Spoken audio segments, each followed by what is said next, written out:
I'm happy to report that Madiba is responding better to treatment from this morning.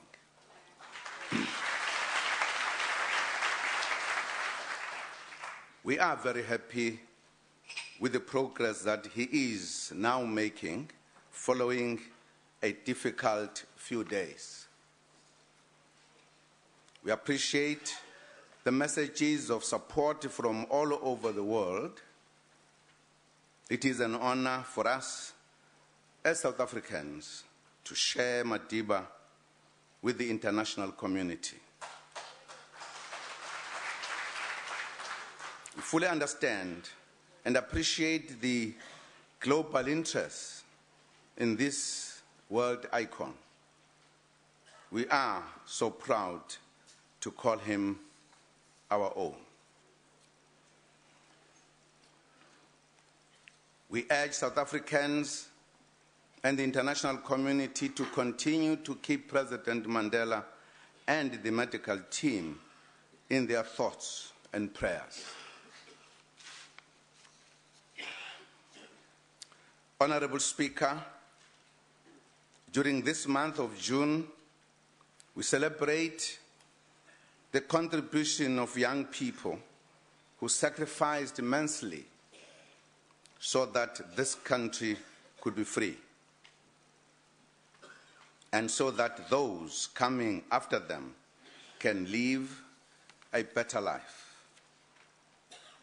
They emulated the youth leaders of the 1940s, Anthony Lembede, Nelson Mandela, Oliver Tambo, Walter Sisulu, and others who knew what was best for this country and its people.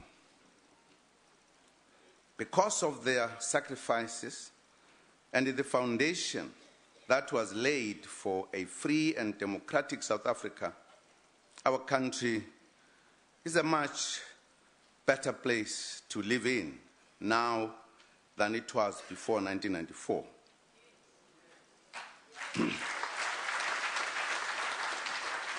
Even though we still have so much work to do. There are generations of young people who acquitted themselves well in the struggle for our liberation. In this context, we remember, in particular, Ashley Kriel, the courageous Umkhonto weSizwe cadre who operated here in Cape Town.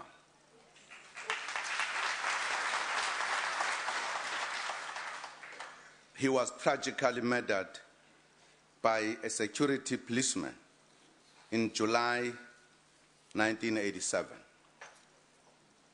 We extend a warm welcome to our special guests, his sisters, who are with us here today, Michelle Ashore and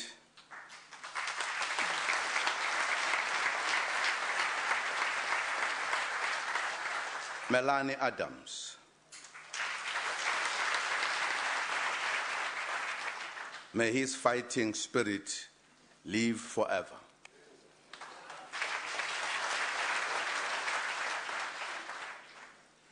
As we move towards 20 years of freedom, we also fondly remember a remarkable woman and fearless freedom fighter, a human rights lawyer, Ms. Phyllis Naidoo, who sadly passed on the 13th of February this year.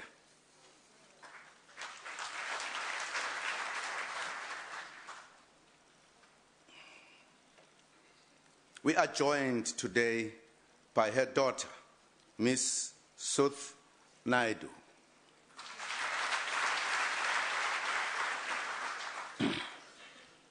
Honorable members, the year 2013 is the 20th anniversary of the tragic and brutal assassination of Chris Thembisile Hani. We shall never forget the role he played and the sacrifices he made for our freedom.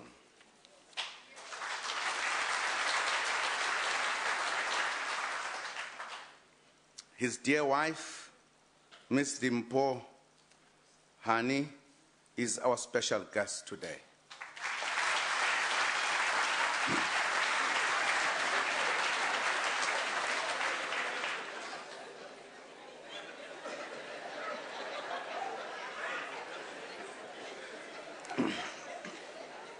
Honorable members, during the difficult years in exile, the ANC ran a highly successful international campaign to isolate the apartheid regime. Among President Oliver Tambo's key lieutenants in executing this campaign was none other than the late Johnny Mfanafuthi Makhathini.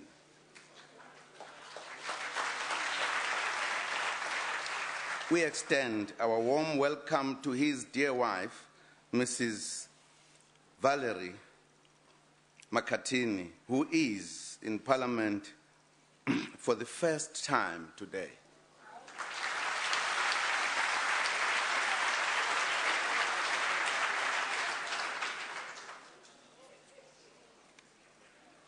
Honorable members, we all fondly remember the former Minister of Public Services and Administration, Mr. Roy Padiaje, who passed on so suddenly last year. We thank his wife, Mrs. Sally Padiaje, for accepting the invitation to join us today.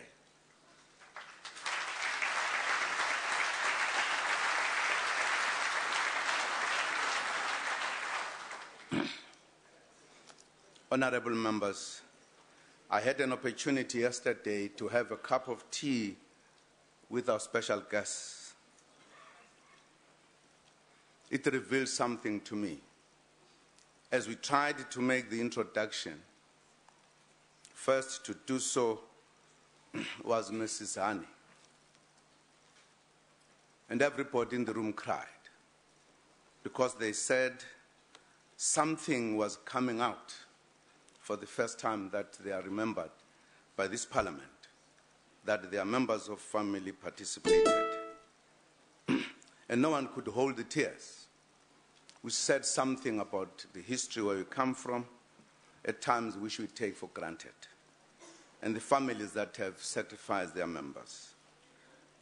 But that was followed by a very exciting discussions about the history of our struggle, and some of them, our comrades, participated in the struggle, and they remembered a lot of incidents where they themselves were part of our struggle.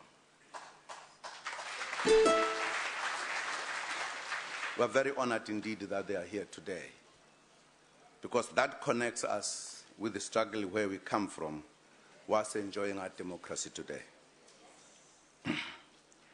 Honorable members, as the departmental budget votes over the past few weeks indicated, South Africa is a much better place today than it was before 1994.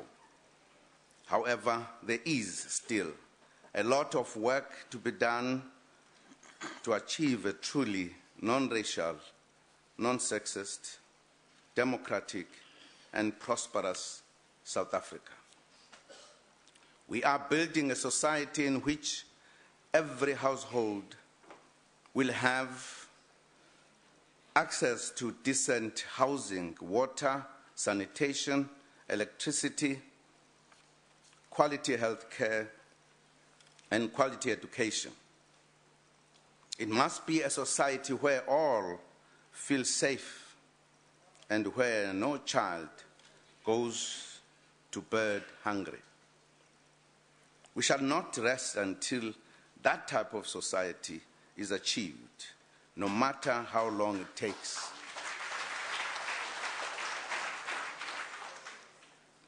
Honorable members, I would like to share with you and this House our priorities in the economic and social transformation areas this financial year. The presidency will this year take a hands-on approach working closely with relevant departments and social partners to boost confidence in the economy. We'll do this against the background of achievements on the economic front since 1994, which must be borne in mind, especially when we face the current economic turbulence. These achievements remind us what our economy is capable of. The South African economy expanded by 83% over the 19 years of our freedom.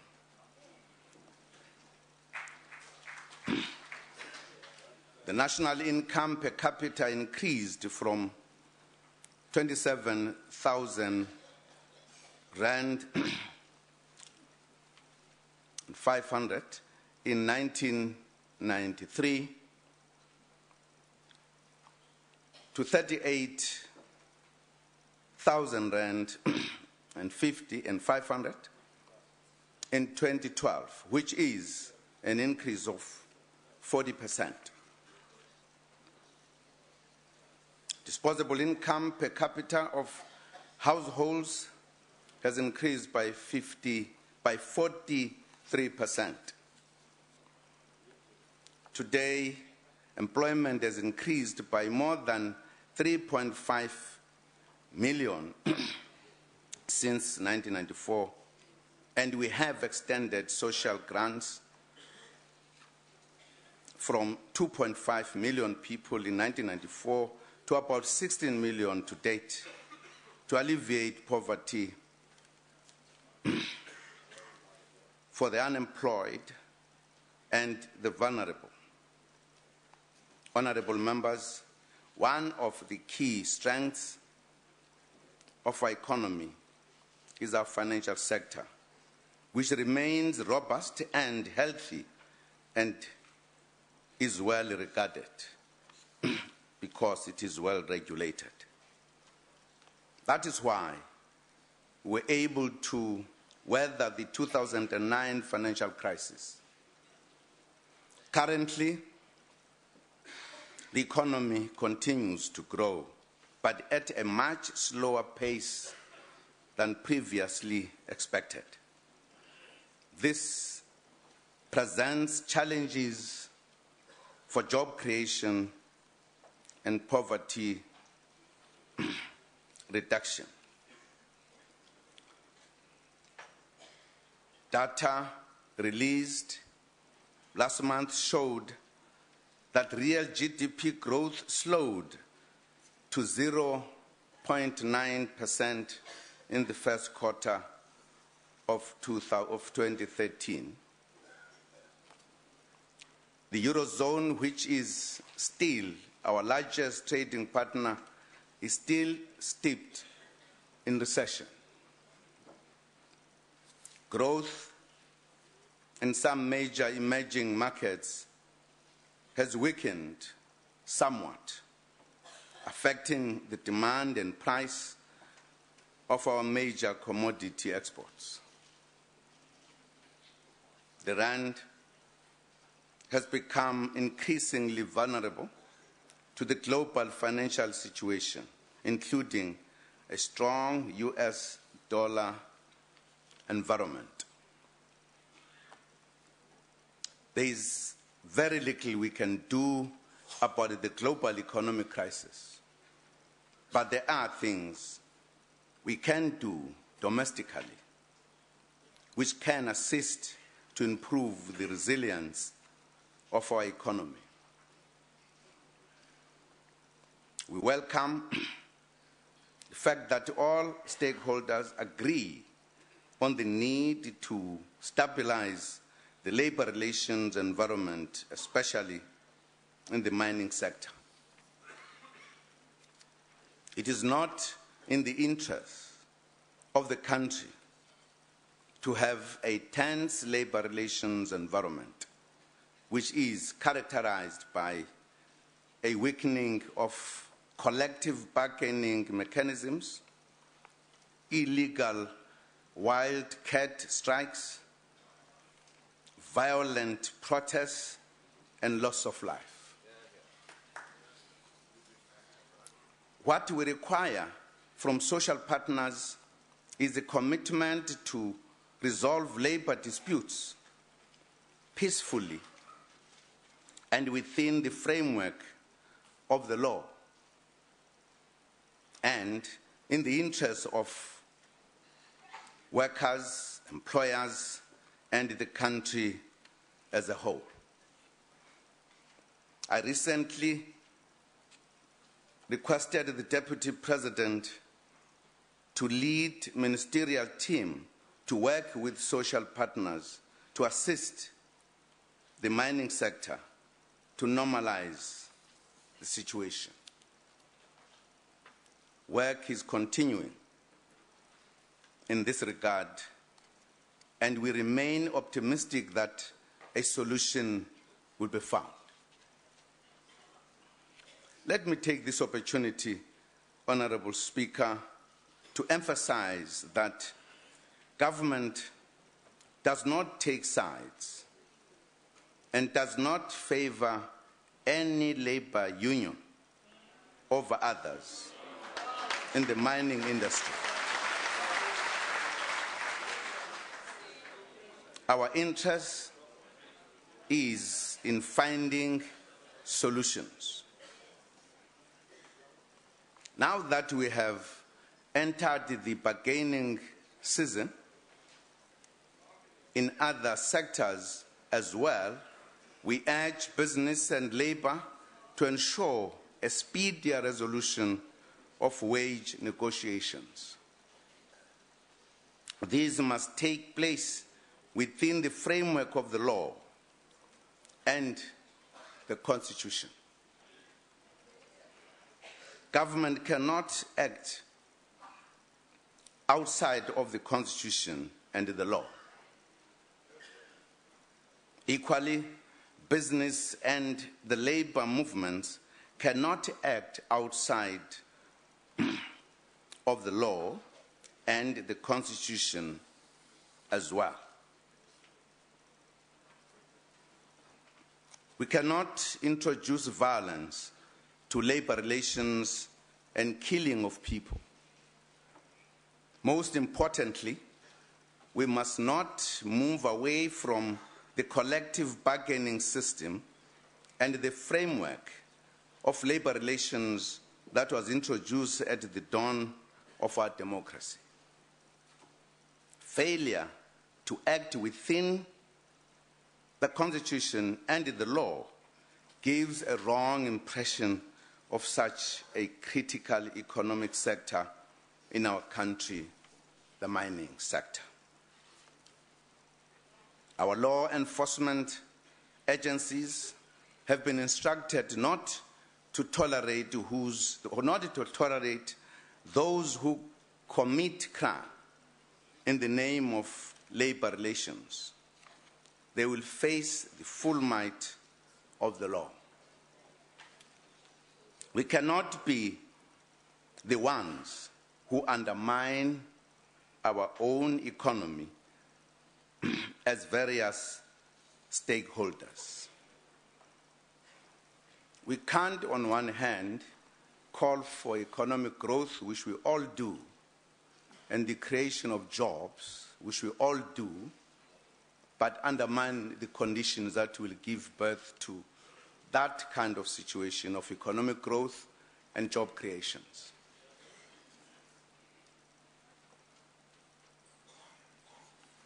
As we solve these problems, we must bear in mind that we are dealing with an inherited problem.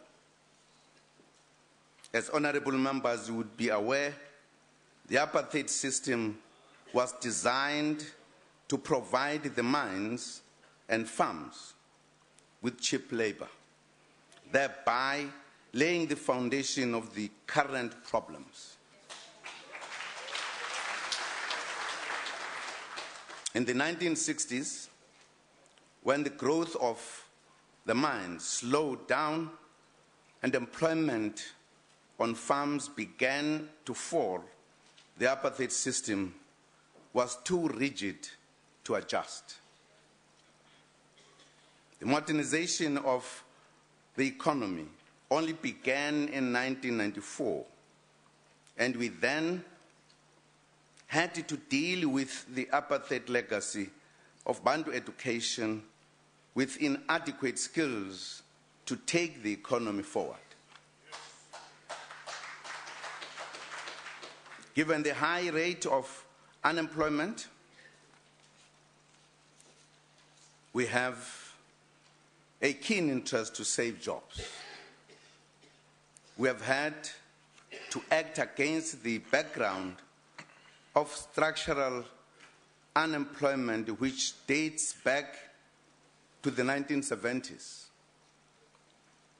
You recall that employment continued to deteriorate during the 90s and also during the last 10 years due to slow growth and declining employment in gold mining and agriculture. Though jobs grew rapidly during the boom of 2003 to 2008, unemployment did not fall below 20%. Employment received another setback due to the recession of 2009. To address this problem, the country needed a higher growth and a focus on supporting job creation in a range of ways. We had to do things differently, and we needed to plan better. We now have a plan to tackle our socio-economic development challenges, the National Development Plan. The plan has been one of the foremost achievements of the country since 1994. And it has been adopted by both Cabinet and Parliament and many sectors of civil society. While there may be differences of opinion on specific details, there is general acceptance of the broad thrust of the National Development Plan. It is normal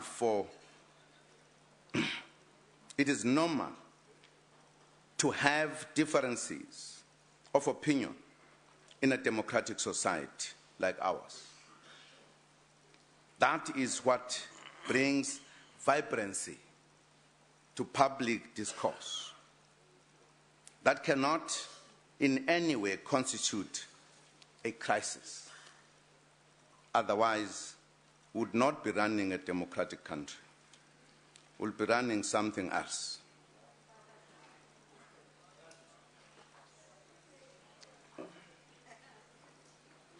What we are suggesting, though, is that people must offer constructive inputs on the plan and not just debate for the sake of it. We have moved to the implementation phase of the plan, incorporating the economic strategies, the new growth path, the industrial policy action plan, and the infrastructure development plan, which now fall under the NDP umbrella. To this end, the Department of Performance Monitoring and Evaluation and the National Planning Commission Secretariat in the Presidency are converting the National Development Plan proposals into a medium-term strategic framework. This framework will inform the work of government for the next 5 years and will be aligned with the medium-term expenditure framework, which informs the budget process. Going forward, all delivery agreements, sector plans, departmental strategic plans, as well as provincial and municipal plans will be aligned to the National Development Plan. Given that the National Development Plan is a crucial guiding document for all South Africans, it has to be well communicated to all. The GCIS and Brand SA will work together to ensure effective communication and marketing of the plan.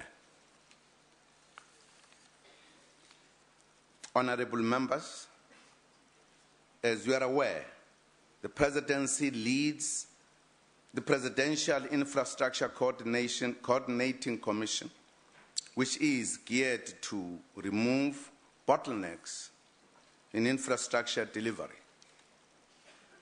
Much of the infrastructure expenditure of 827 billion rand over the medium-term expenditure framework will be on projects that are already in progress, for which tenders have already been issued.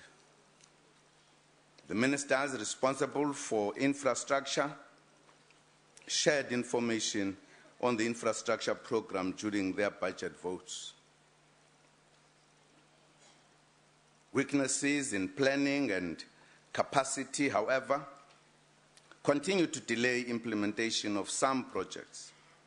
A matter the Commission is looking into. It was designed for that purpose. Honourable Speaker, honourable members, as part of promoting national reconciliation and economic transformation, the implementation of Black economic empowerment policies will continue. A foundation has been laid for Black economic empowerment, and over 600 billion rand in Black economic empowerment transactions have been recorded since 1995.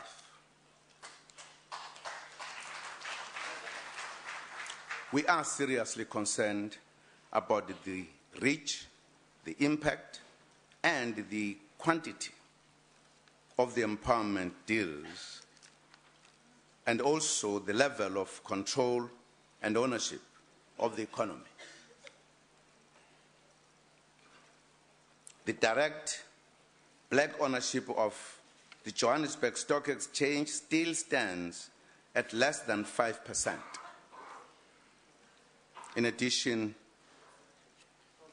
annual employment equity reports indicate that white males still own, control, and manage the economy.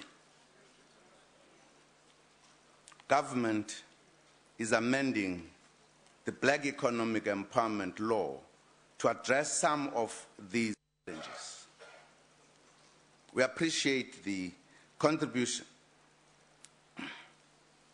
of the Presidential Broad-Based Black Economic Empowerment Council to the law reform process. Census 2011 revealed that we are essentially a young nation, and that just over a third of the population is under the age of 15. We are thus concerned about youth unemployment. Across the world, governments recognize that young people are left out of labor markets in growing numbers, and that decisive steps must be taken to reverse this trend. As we approach the 20th anniversary of our democracy, young people born in and after 1994 will have completed their education. We must act with speed and determination to ensure that they find good jobs and other income-generating opportunities. Last year, I requested that discussions at NEDLAC on youth employment should be speeded up. I'm pleased that the talks led to a comprehensive youth employment accord that was finalized in February this year and was signed at the Hector Peterson Memorial in Soweto on the 18th April this year.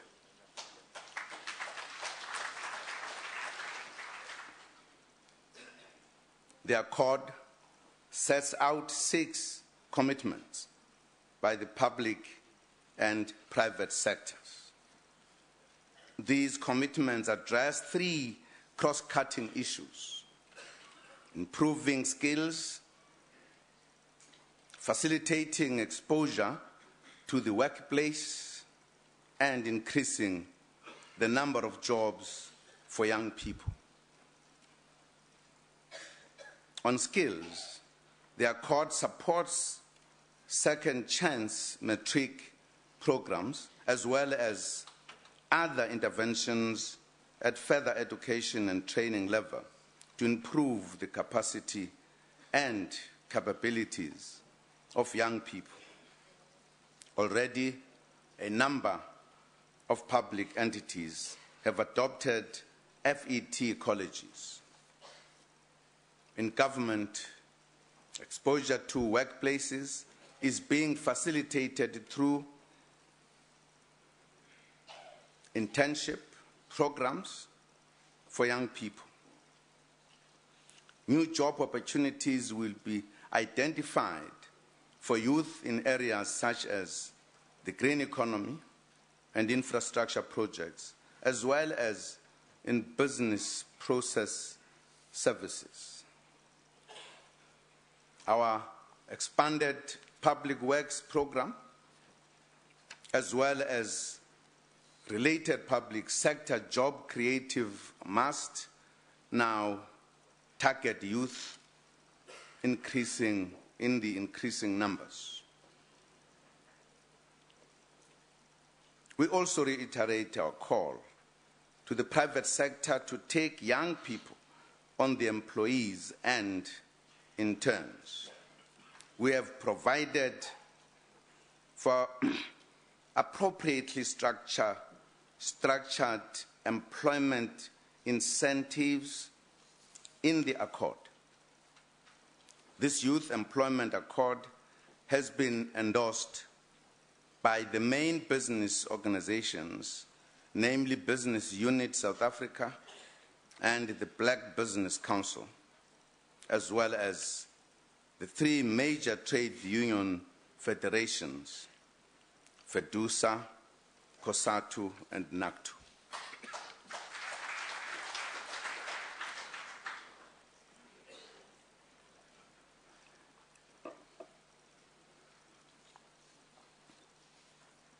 It has the support of youth organizations across the political spectrum.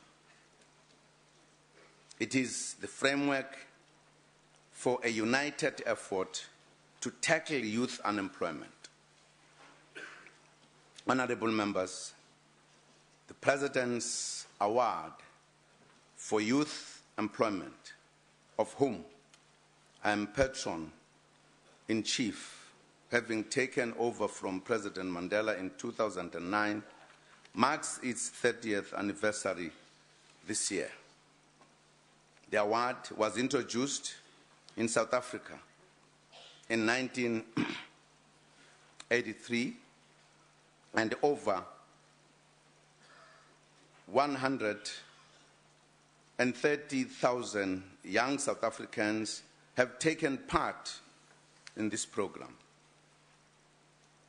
It is an important partnership with the United Kingdom. Honourable members, to ensure ongoing dialogue with the youth on development issues, the presidency is to establish a presidential youth working group.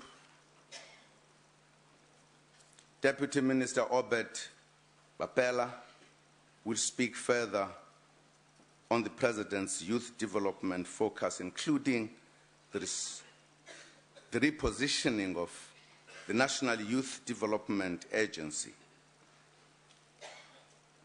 Honourable members, we see a crucial role of state-owned enterprises in economic development. In the 2010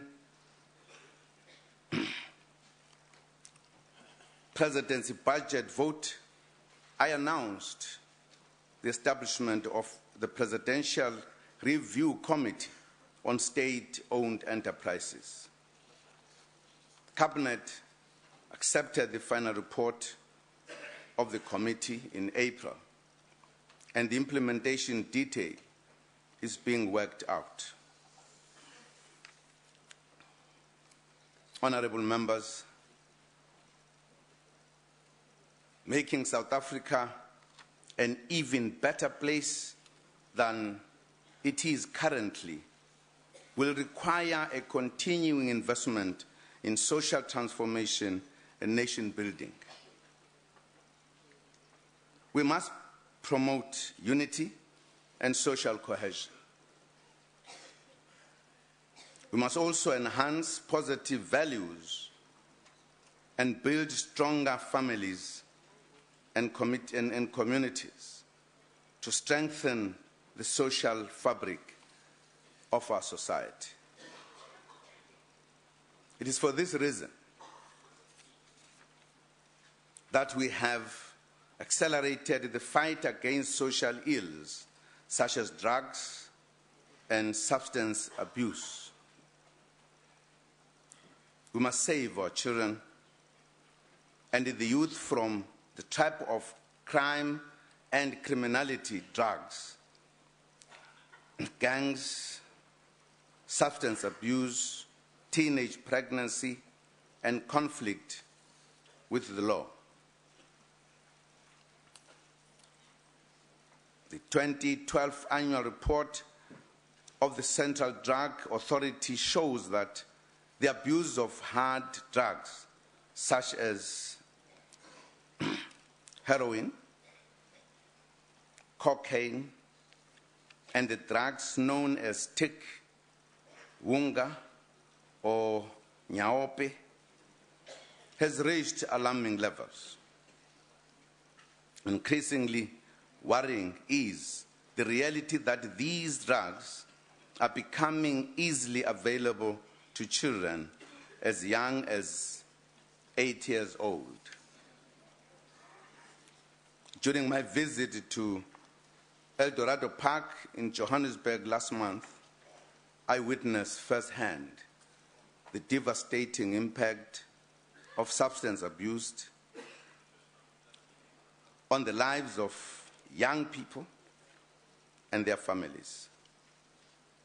I've directed various government departments to ensure that we address the challenges identified in El Dorado Park, Westbury, Mitchell's Plain, and many other communities around the country.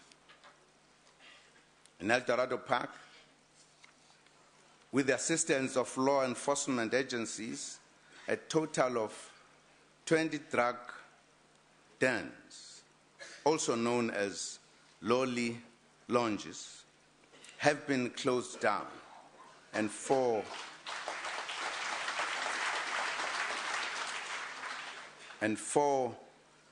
addicted children, including an 8-year-old, have been taken to a place of safety.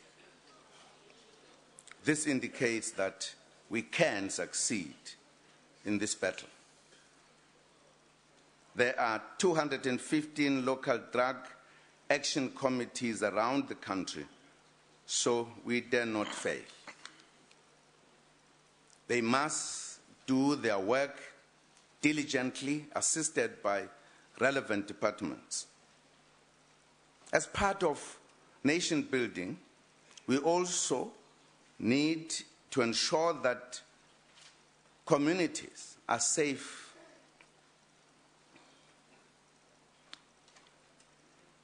and women and children are also safe.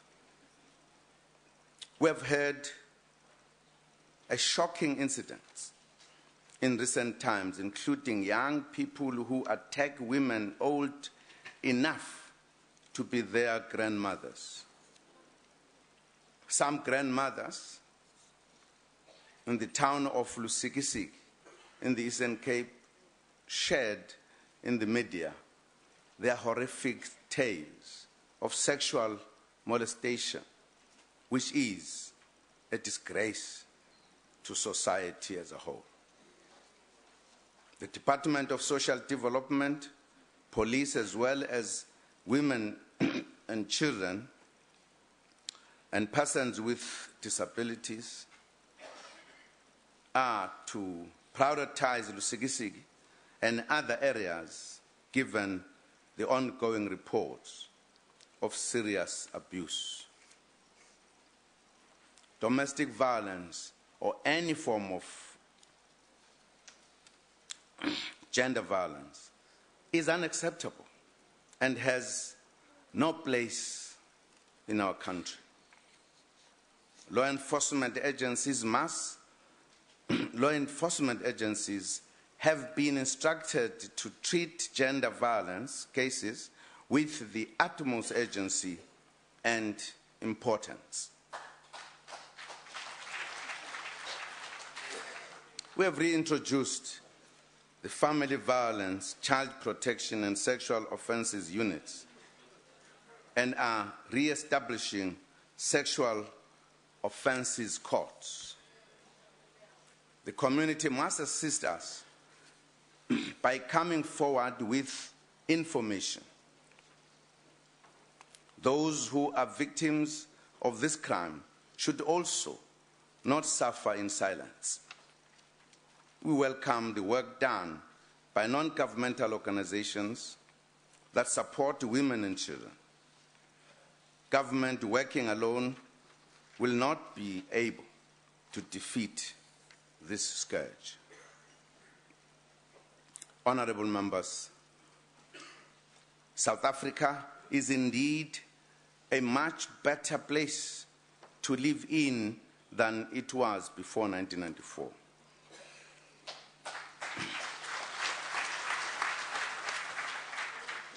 Each year, we move a step further towards achieving our ideal society.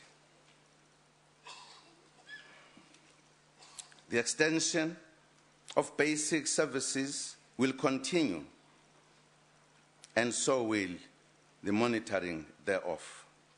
Of importance is to obtain feedback directly from citizens. From its inception in October 2009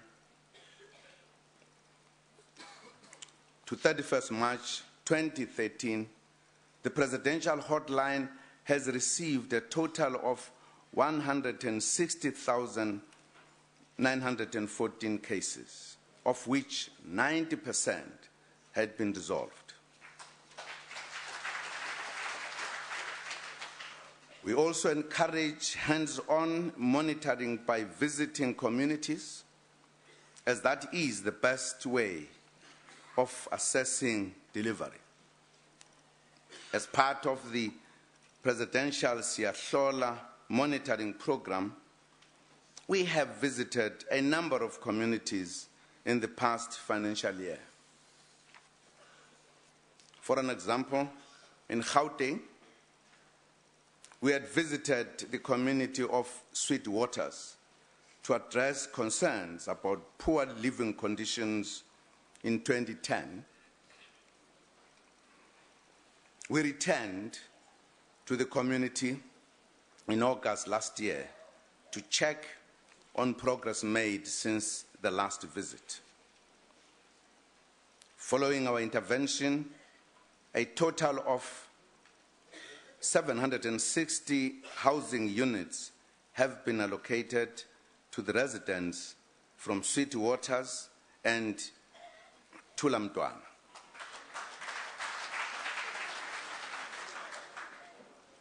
A total of 177 housing units have been fenced, and the remainder will be fenced as and when the budget in the city becomes available.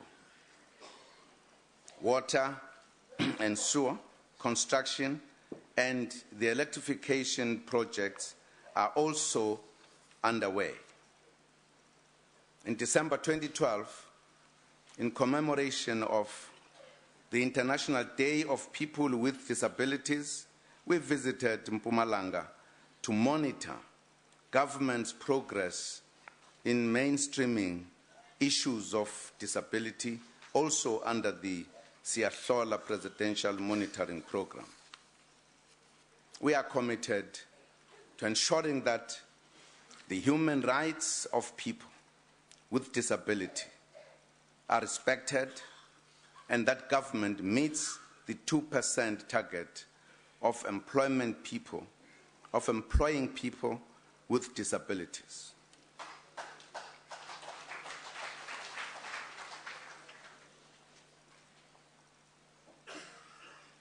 Honorable members, we are aware of the concerns about poor service delivery in some areas, leading to protests by communities.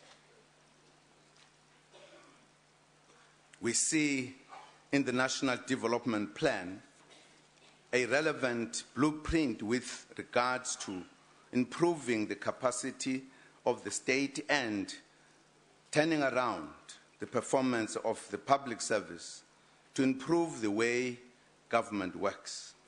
Part of this intervention includes our ongoing fight against corruption.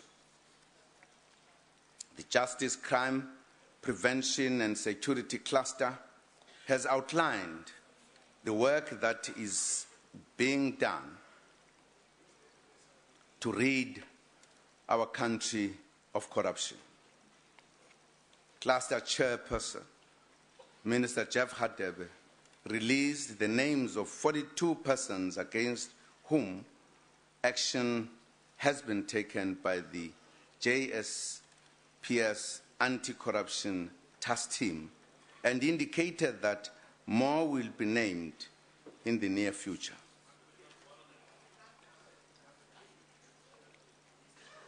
This surely demonstrates that government is not paying lip service to the fight against corruption.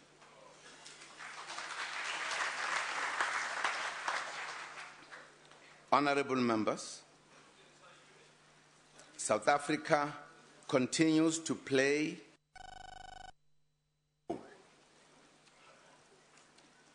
in the continent, especially with regards to promoting good governance, economic development, as well as peace and stability.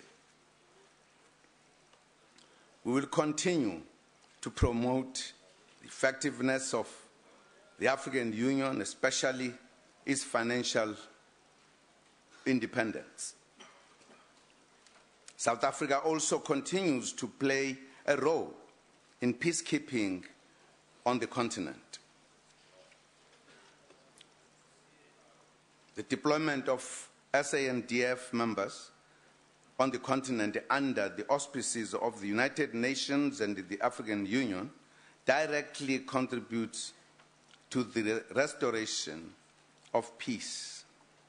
It also provides an opportunity for SANDF members to improve their skills in this important responsibility.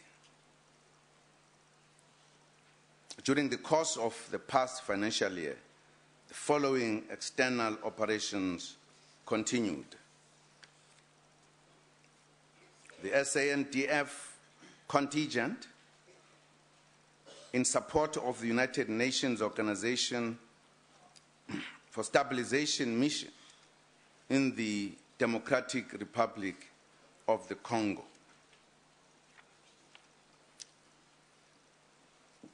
The SANDF contingent in support of the United Nations African Union hybrid operation in Darfur, Sudan, assistance to the Mozambican Defense Force with counter-piracy operations in the Mozambique Channel, provision of disaster aid and relief during floods in Mozambique, and the provision of military advice in the area of military strategy and plans to the Democratic Republic of Congo. Our soldiers have acquitted themselves well in these missions and have represented their country with pride and dedication.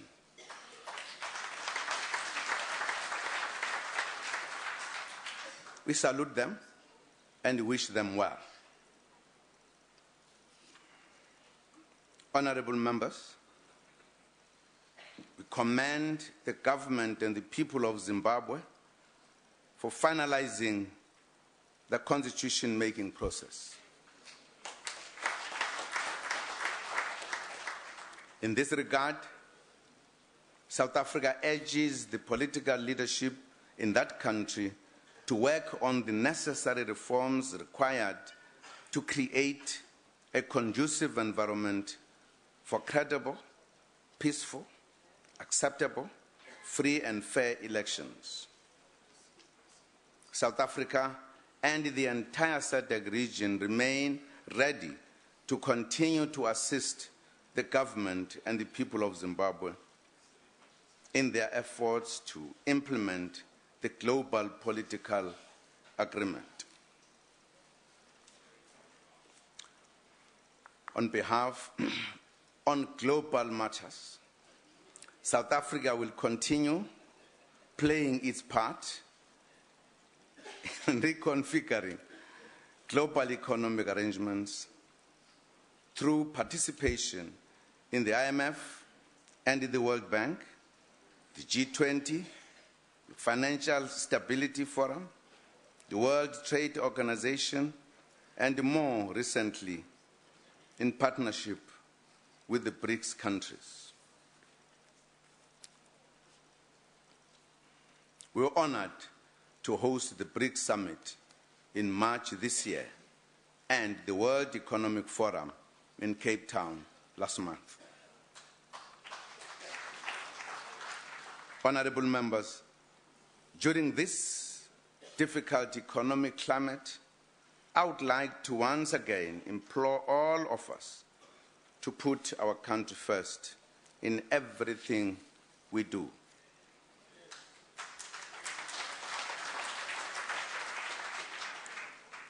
We have achieved a lot in a short space of time.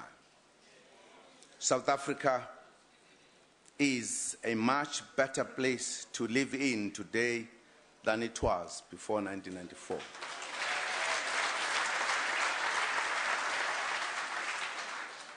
Government is determined to continue working hard with all sectors to build a prosperous South Africa.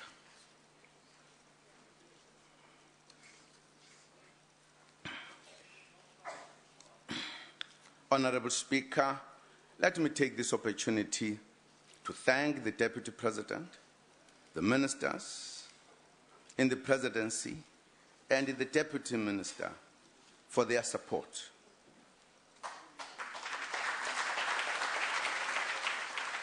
I also appreciate the contribution and hard work of the Director General, advisors, senior management, and all staff in the Presidency.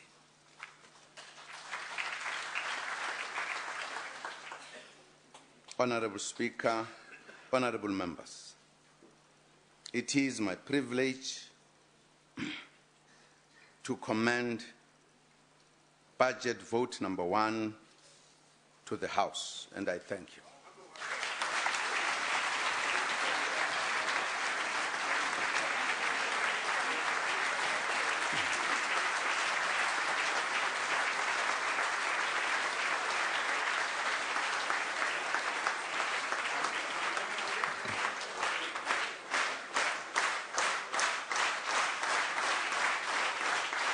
I thank the Honourable President. I now invite the Honourable Chief Whip of the Majority Party. Chief Whip.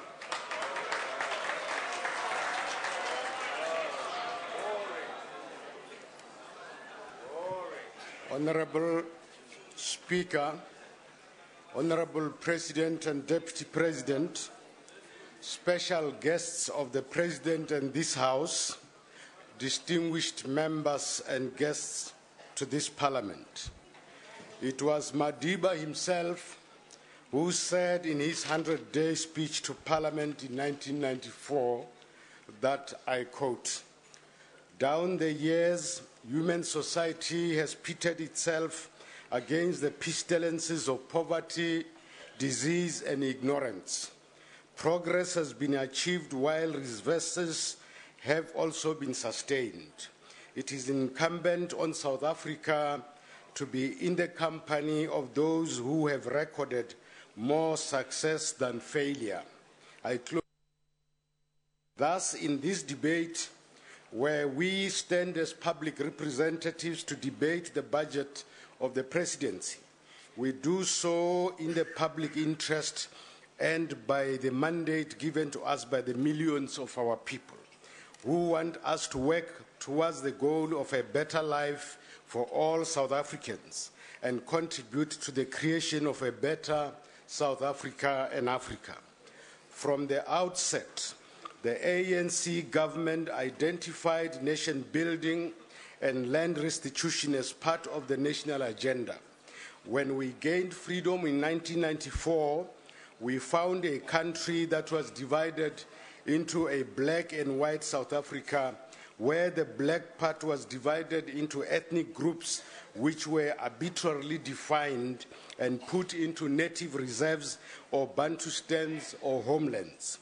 We also found black people who were de-Africanized and depersonalized to such an extent that they lost their self-respect, self-worth, and self-esteem, culture of self-help and self-reliance, and the will for development and progress. Right at the beginning of your term, Honourable President, you realized and acknowledged that the degradation and dehumanization of our people was rooted in the dark and unjust colonial and apartheid times, and you recalled that the recovery of the humanity of all South Africans, both black and white, has always been the cornerstone of the ANC policy. Honourable President, you called on all South Africans to work together to build a South Africa based on the values and principles of our common humanity, Ubuntu Botu, and also made the philosophy of Ubuntu a pillar of our international relations and cooperation with other countries. The worldwide recognition that Africa is the cradle of humanity provides us with a unique opportunity to be a major role player in nation building and promotion of unity and diversity on the continent. Honourable President, you have already led the way when you pointed out the importance of the African heritage and indigenous knowledge systems in nation building and social cohesion. As you correctly observed, our society is made up of the African, Asian, and European streams of history and culture, and that all three streams must be protected and respected. Colonial oppression and exploitation underdeveloped and wounded the African psyche. The democratic breakthrough of 1994 liberated the African body, not his, her mind and soul. Thus, our icon Nelson Mandela spoke of spiritual transformation as a prerequisite for social and economic transformation, and defined spiritual transformation as the reconstruction and Development Program, RDP of the soul. The social ills such as drug and alcohol abuse, the murder and rape of the elderly and teenagers, and teenage pregnancies are a manifestation of the wounds on the psyche of black people in particular that still needs to be healed. The moral regeneration movement that you launched in 2002, which is ably led by Deputy President Kgalema Motlanthe, is an important part of nation building. Moral decay is rooted in our dark and unjust past, and it is exacerbated by the triple challenges of poverty, unemployment, and inequality. Honorable President, as you correctly observed in your keynote address to the Summit on Social Cohesion and Nation Building held in Kliptown on 4th to 5th July 2012, I quote, "The challenges of poverty, unemployment, homelessness, landlessness, and the divisions around race, class, and gender make it difficult to arrive at a socially cohesive and united society as fast as we would want to. Our responsibility as government is to lead the South African people towards a national democratic society that is united, non-racial, non-democratic, and prosperous. It is a society with a value system that is based on human solidarity and Ubuntu, which promotes a society which prioritizes caring and respecting others." I close the quote.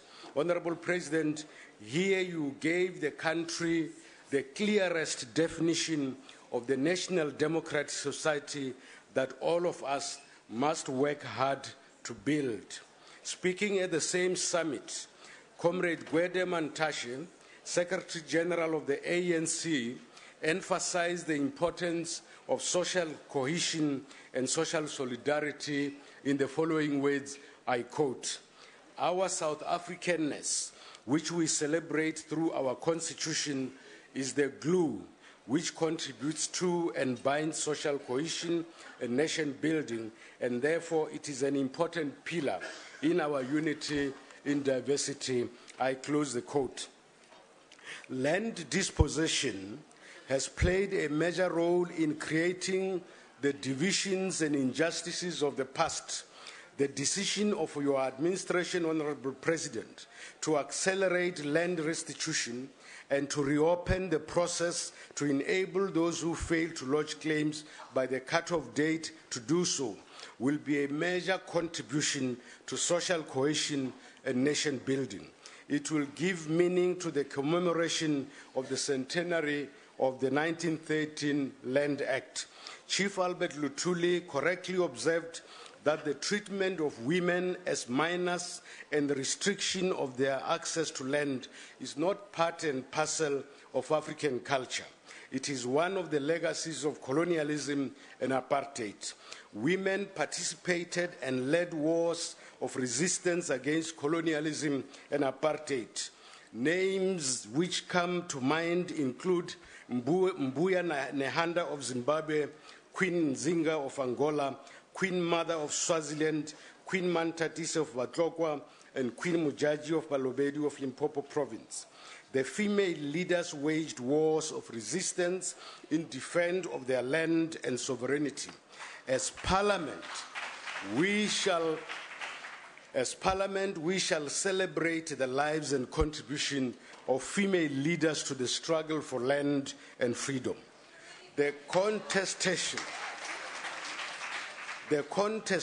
of our history has been recently taking center stage, most notably because many would have us believe that our history began in 1652, when in fact our history goes back millions of years to the cradle of humankind, which is what Africa is. Our story is told by those who record it, not by those who lived it. The recent contestation of our beloved icon Nelson Mandela, whose image with a fellow South African was appropriated by the Democratic Alliance to give legitimacy to their diluted and fragmented party history, is a case in point. We find it distasteful to watch the vultures circle and opportunistically grab what they believe would make them shine, while selectively airbrushing and in the process distorting our history.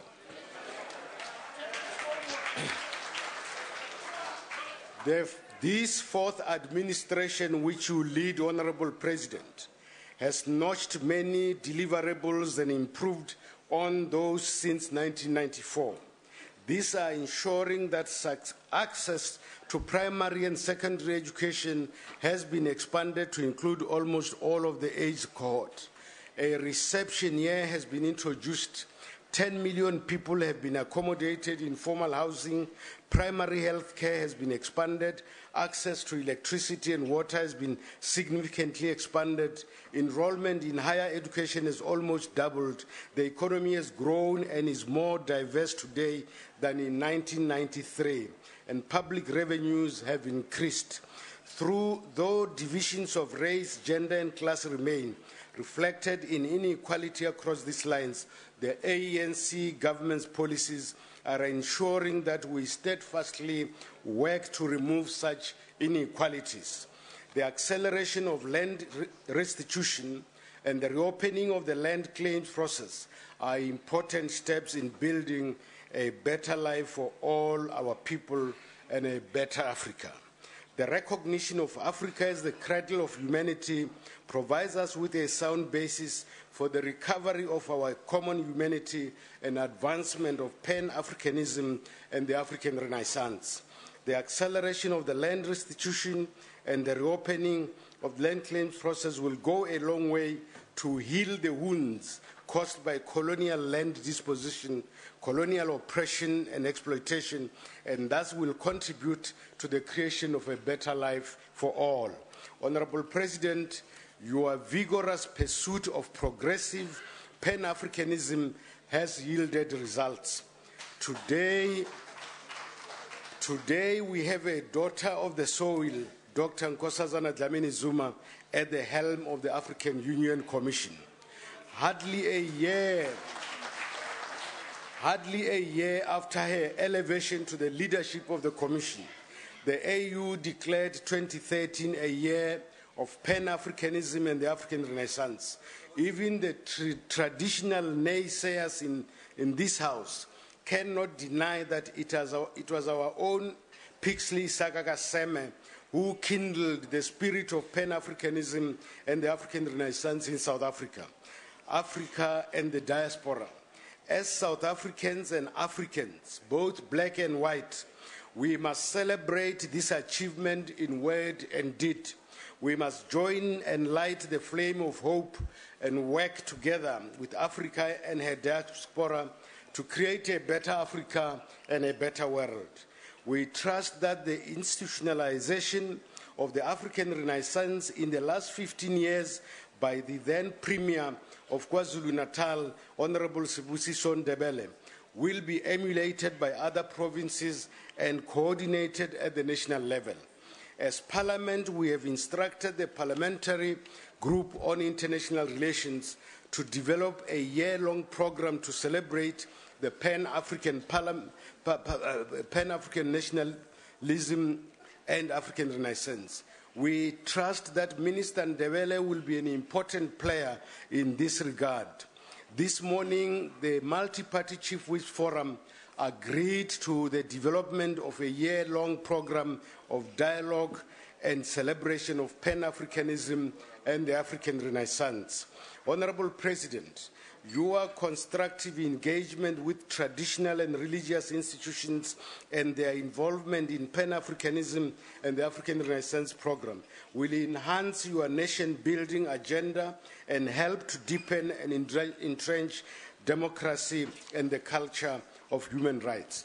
On the African continent, South Africa has become increasingly drawn into the resolution of conflicts and the promotion of peace and stability on the wider African continent. For instance, in Burundi, Zimbabwe, DRC, and CAR, the South African government should continue to play a positive and constructive role in conflict resolution, peace building and deepening and entrenching democracy on the African continent, guided by the vision of the African continent that is peaceful, prosperous, and democratic.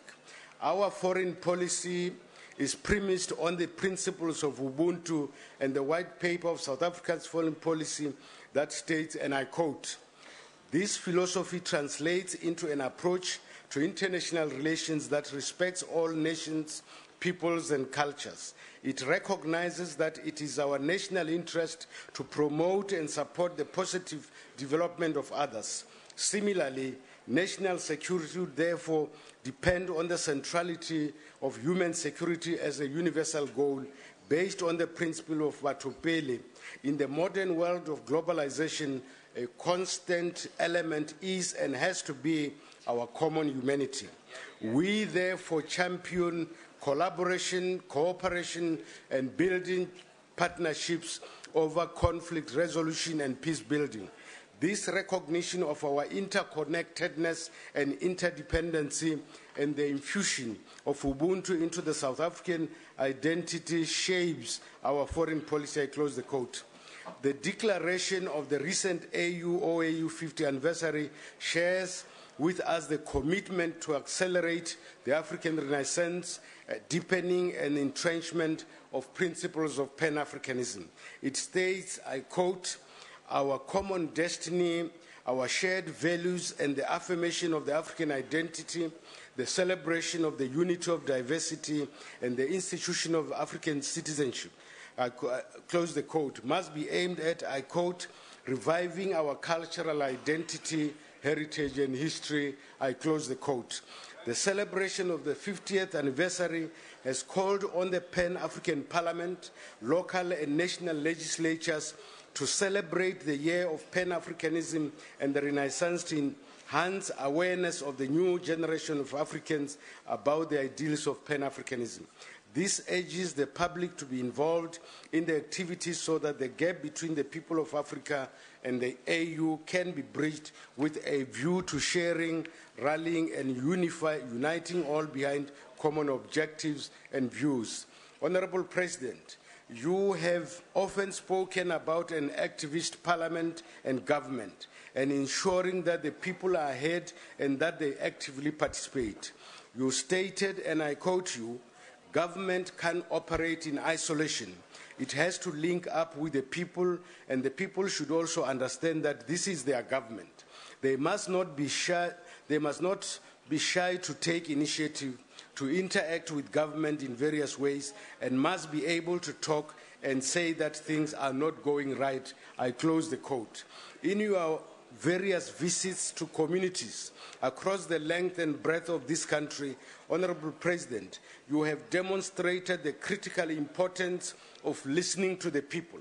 The visits to the Sunnyside police station during a busy weekday morning, your acknowledgement and visit in response to a plea from concerned community member in El Rado Park, the launch of the presidential anti-rape campaign in Mitchell's Plain, your visit with musicians to address their issues, your Seatlola monitoring visit to Mpumalanga, your meetings with religious leaders and traditional leaders, and the various engagements with communities by Honorable Deputy President Kgalema Motlanthe eloquently testifies to a presidency that knows where the people live, what their fears and aspirations are, and responds to the people's needs. The current debates over service delivery challenges bring the role of legislatures into sharp focus. As the governing party, the ANC has a responsibility to develop an active citizenry through ensuring that active representation and participation by our people takes place by them having them access to and input into our policy processes and our legislature, strengthening our interactions on the ground with communities, taking cognizance of our people's concerns and addressing them via legislative amendments, and welcoming the participation of civil society organizations, advocacy groups, and other interest groups in our legislative process. This is what we mean by an activist parliament and legislatures. As I conclude, Honorable Speaker, since Since the beginning of this parliamentary term in 2009, this administration has been focused on building an activist parliament, legislatures, and local councils. The need to ensure that these legislatures are people-centered and people-driven are situated in our capacity to lead a common national and African agenda and to mobilize all of society to take part in this implementation.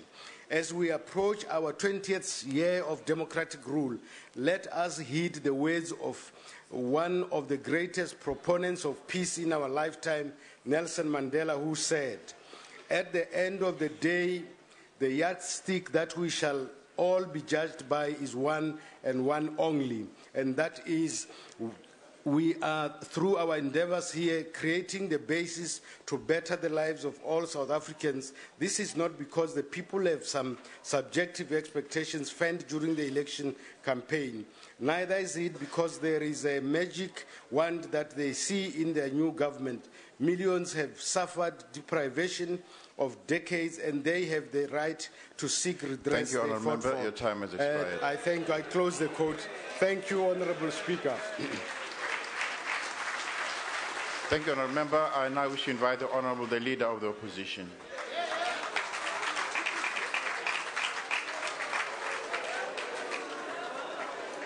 Order, order, members, order. Mr. Speaker, Honourable President, Honourable Members, today all of our minds will be focused on President Nelson Mandela.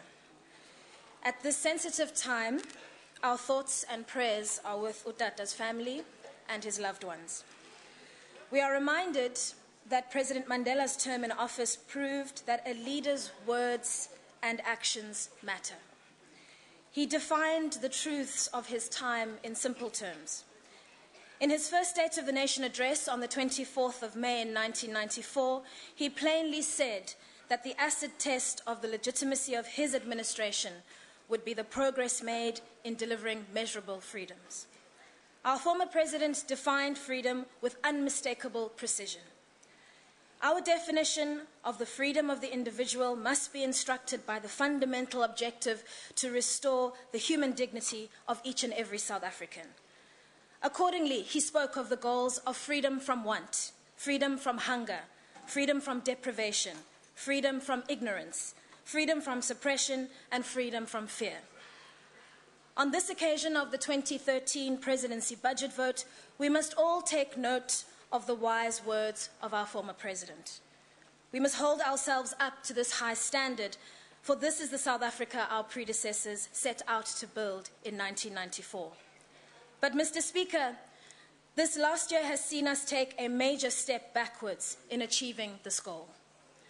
Over this past year, this government has merely stumbled from crisis to crisis.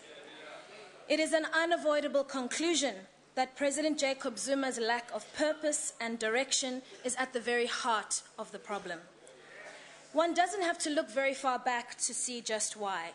2 weeks ago, President Zuma spoke at a press conference in an attempt to reassure the global markets about the state of South Africa's economy. Speaking about the crisis afflicting the mining sector, he said, "It is only in undemocratic countries that there are no strikes." He added, "I don't think we should take strikes as a problem." Within hours, the value of the rand had plummeted by 3% and breached the 10-to-1 US dollar mark. The rand's fall showed that the markets have reached the same conclusion that the rest of South Africa reached some time ago. They have no confidence in the President of the Republic. Mr. Speaker, 1 year ago at this podium, I asked the President to put aside self-interest and not to seek re-election as leader of his party. I said that if he were to do this, he would have an opportunity to devote himself to the challenges of government and of youth unemployment. I said that if the President made this commitment, he would have an opportunity to put the undoubted talents of his warm-heartedness, his compassion, and his conflict resolution into the service of our great nation. The Honourable President did not heed this call, and tragically for South Africa, the past year has seen South Africa unravel even further towards the culmination of a failed presidency. The rand slumped after President Zuma's press briefing because of what he has done and because of what he has not done. What is it about our president that causes a run on our currency? The answer is his leadership and his record. Since last year's presidency budget vote, the Honourable President's failure of leadership has been manifested in 5 major crises. In August 2012, 34 mine workers were shot dead in cold blood by members of the South African Police Service at the Lonmin mine. This was not a random event. High levels of poverty and inequality, an apartheid-era migrant labour system, and the broken labour bargaining system set the context. But Marikana, above all, represented failed presidential leadership. The Honourable President's toxic and client-based relationship with COSATU left him powerless to intervene. The President did not foresee the Marikana crisis because he and his government only cared about the concerns of mine workers who belonged to the ANC affiliate, the National Union of Mine Workers. What did he care for the unconnected outsiders in AMCU? How could he play the role of honest broker in the dispute when members of his own party's executive are major shareholders and board members of the very same mining houses in which COSATU unions are dominant? The crisis did not begin and end in August last year. Since the initial unrest at Marikana, we have seen continued leadership failure from our president. His government still refuses to empower small unions to participate in wage negotiation. We've seen continued carnage and bloodshed. On the 12th of May, AMCU organizer Mawetu Stephen became the latest victim when he was fatally shot outside Rustenburg. Honourable members, the economic fallout of Marikana has been as incalculable as the human pain. In September last year, the Marikana tragedy triggered the downgrading of South Africa's sovereign credit rating by Standard & Poor and Moody's. Both agencies cited political and economic instability as the reasons for the downgrades. Over the last year, billions of rands in economic output have been lost due to wildcat strikes. If the President was serious about avoiding another downgrade, he would provide leadership and policy certainty to facilitate reforms to the labour dispensation, and he would enable smaller unions to have a say in negotiating wages. A strong President would move swiftly to counter fears about nationalisation and mining super taxes. He would lock in policy stability to attract investors. The President must lead the process of labour market reform by providing direction to this government. Unfortunately, it's clear that this government has learned no lessons from the national tragedy at Marikana. With an election looming, the President capitulates to COSATU at every turn. Even ANC stalwarts like the Reserve Bank Governor, Jill Marcus, are now beginning to speak out. Last week, she said, decisive leadership is needed to tackle South Africa's domestic challenges, which have reached crisis proportions.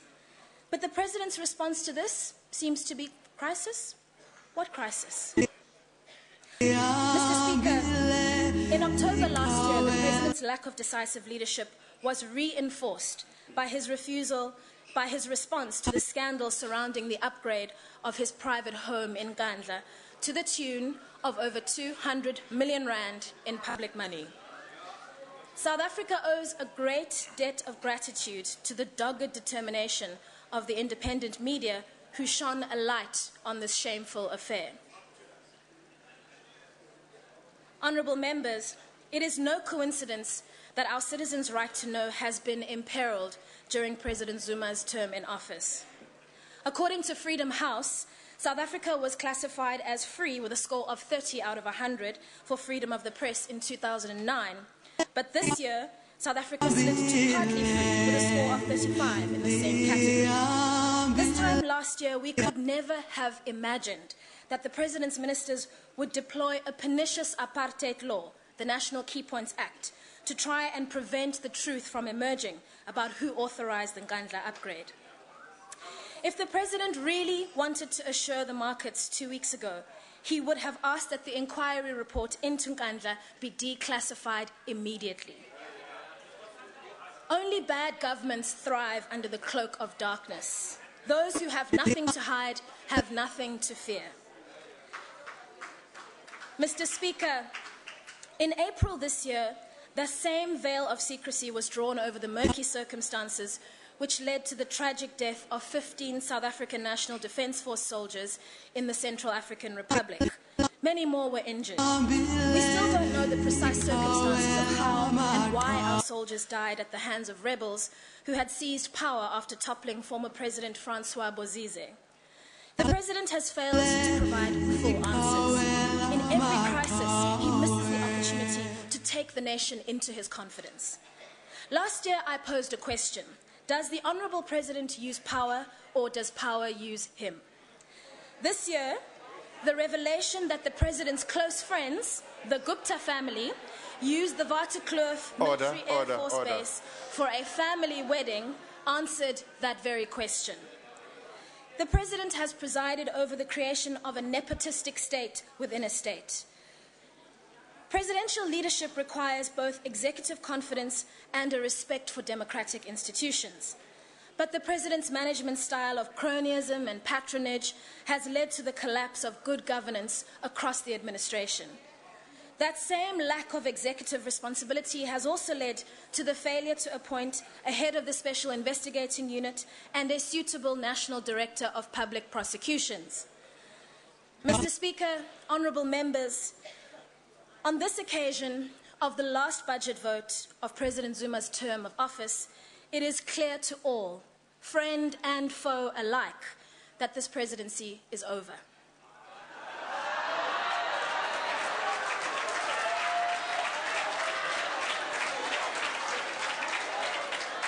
The many crises of this leadership and of the leadership under his watch and his failure effectively to manage his own government make it impossible for him to redeem Order his on members, presidency. order.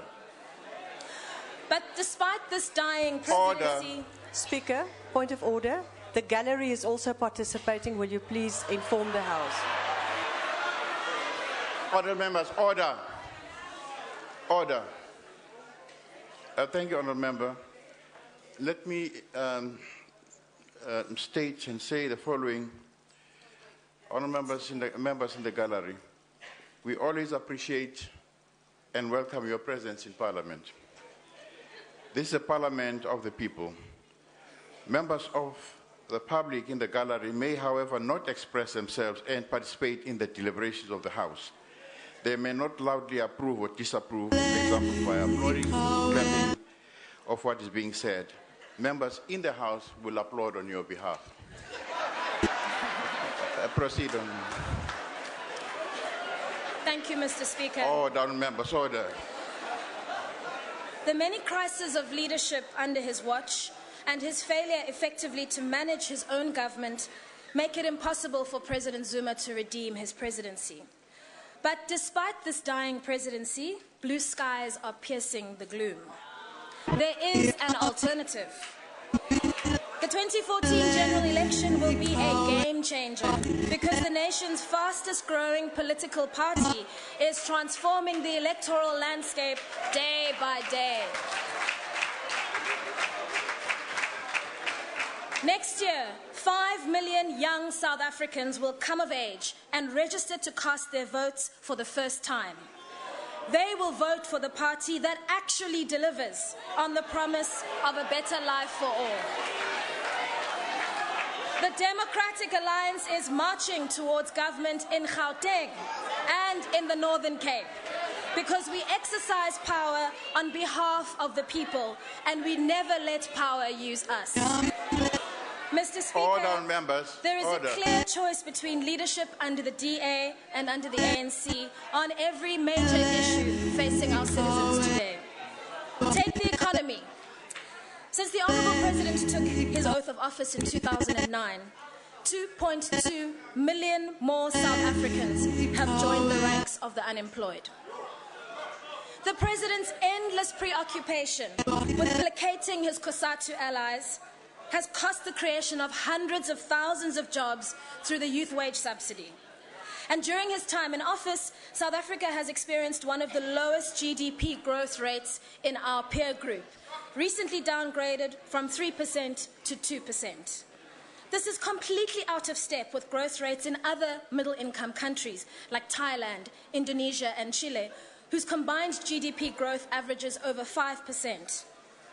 Honourable members, Gauteng is the economic heartland of South Africa, consisting of 34% of the country's GDP. But there are 2 million people who are out of work in Gauteng. This means that 30% of the labour force cannot find work or have given up looking, 481,000 more than when the President took office in 2009. This is why we say a vote for the ANC is a vote for more unemployment. The DA is working hard to win Gauteng to get the province back to work. A growing and inclusive economy also depends on fixing our broken education system. Providing a decent education for every child is more than just a virtuous goal, it is a fundamental human right. But President Zuma has failed to push for higher standards in education and training in South Africa to survive and prosper in a fast-changing world. Since the President came into office, the quality of the South African education system has declined from 110th to 140th out of 144 countries in the World Economic Forum rankings. The Honourable President has also failed to improve South Africa's notorious ranking as the second worst country in the world for quality of maths and science education.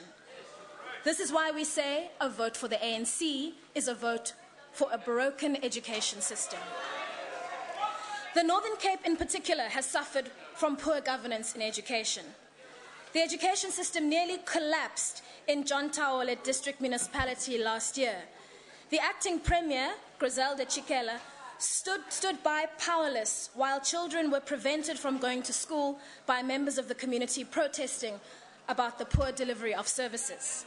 School children missed 4 months of education in Olifantshoek and in other towns. Under the leadership of a DA Premier in the Northern Cape, we will fix the education system. Mr. Speaker, the rapid growth of the DA amongst people from all walks of life means that the new politics of change in South Africa is upon us. Last week, we were delighted to support the ANC's motion to debate the inspirational Know Your DA campaign right here in Parliament. South Africa won democracy and freedom not in spite of liberalism, but because of the bravery of liberals in overcoming the soul-crushing legacy of apartheid.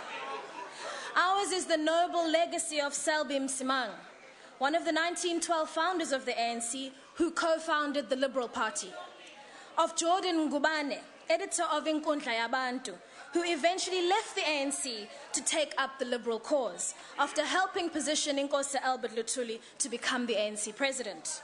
Ours is the history of Helen Suzman, who worked tirelessly in Parliament to expose the worst excesses of the apartheid government.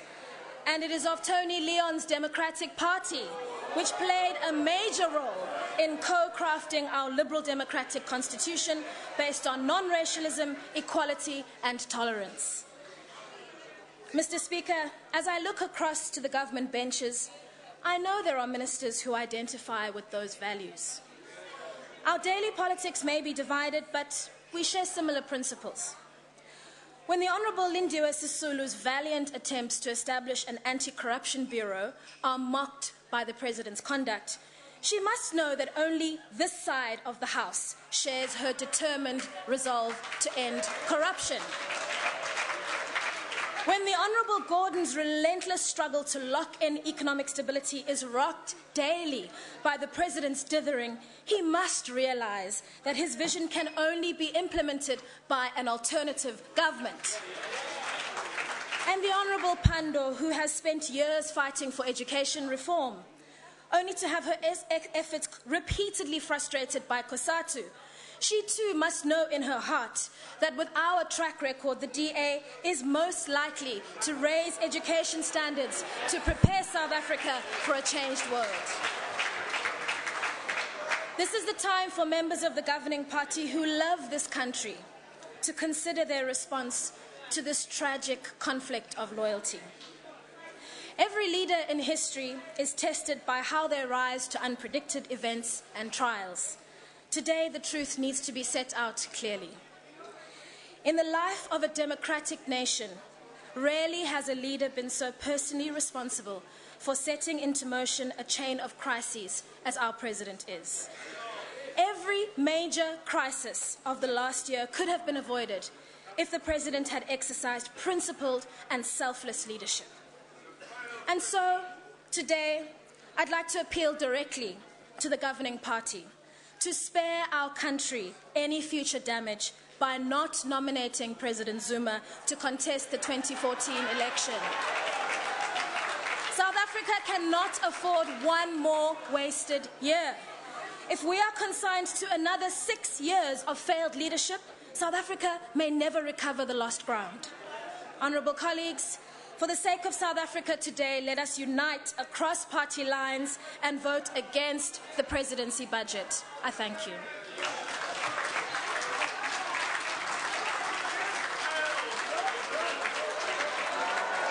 Order, honourable members. Order. I thank the honourable member, and I wish to invite Honourable Lekota to the podium.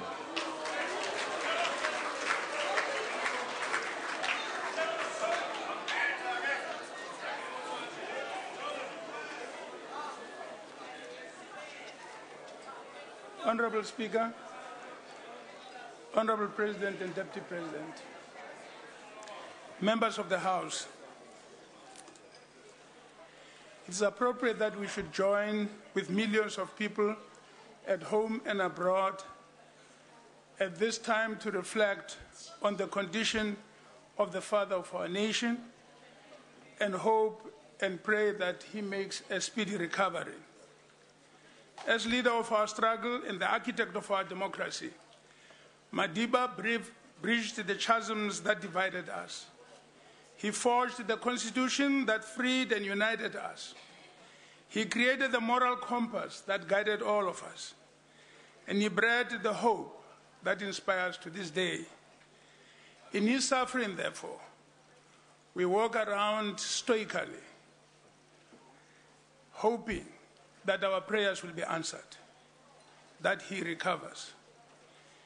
In a world where political expediency rules, he held a divided nation together through integrity, clarity of vision, and adherence to the rule of law. He placed total store by our Constitution, which he led in shaping in the CODESA process. He sought to infuse the rights it guaranteed into every walk of life. We shall forever be grateful to the foundations he helped to lay. Turning now to vote 1. The Congress of the People cannot give support to this vote for the reasons which... Order. For the reasons which I'll clearly outline. First of all, because the example Madiba set was not followed. I recall today that as chair of the Council of Provinces, members of the executive of the party to which I belonged at that time did not come to the House to answer the questions in the National Council of Provinces because they relegated the National Council of Provinces to lower status than this other house. I rebuked them. The papers carried that. Some of the members of the executive were very angry, and they took positions questioning why I, a member of the ruling party, was insisting that they should meet the obligations under the Constitution. Whilst they did that, President Mandela came on the side of the Constitution and supported the correctness of my position. It was my duty to make sure that members of the executive meet their obligation insofar as they had to carry out functions in the National Council of Provinces. To this day, no, there are colleagues here. Ms. Pando and others, we served there, and we were supported in the wrongness of the executive, not to want to be held accountable.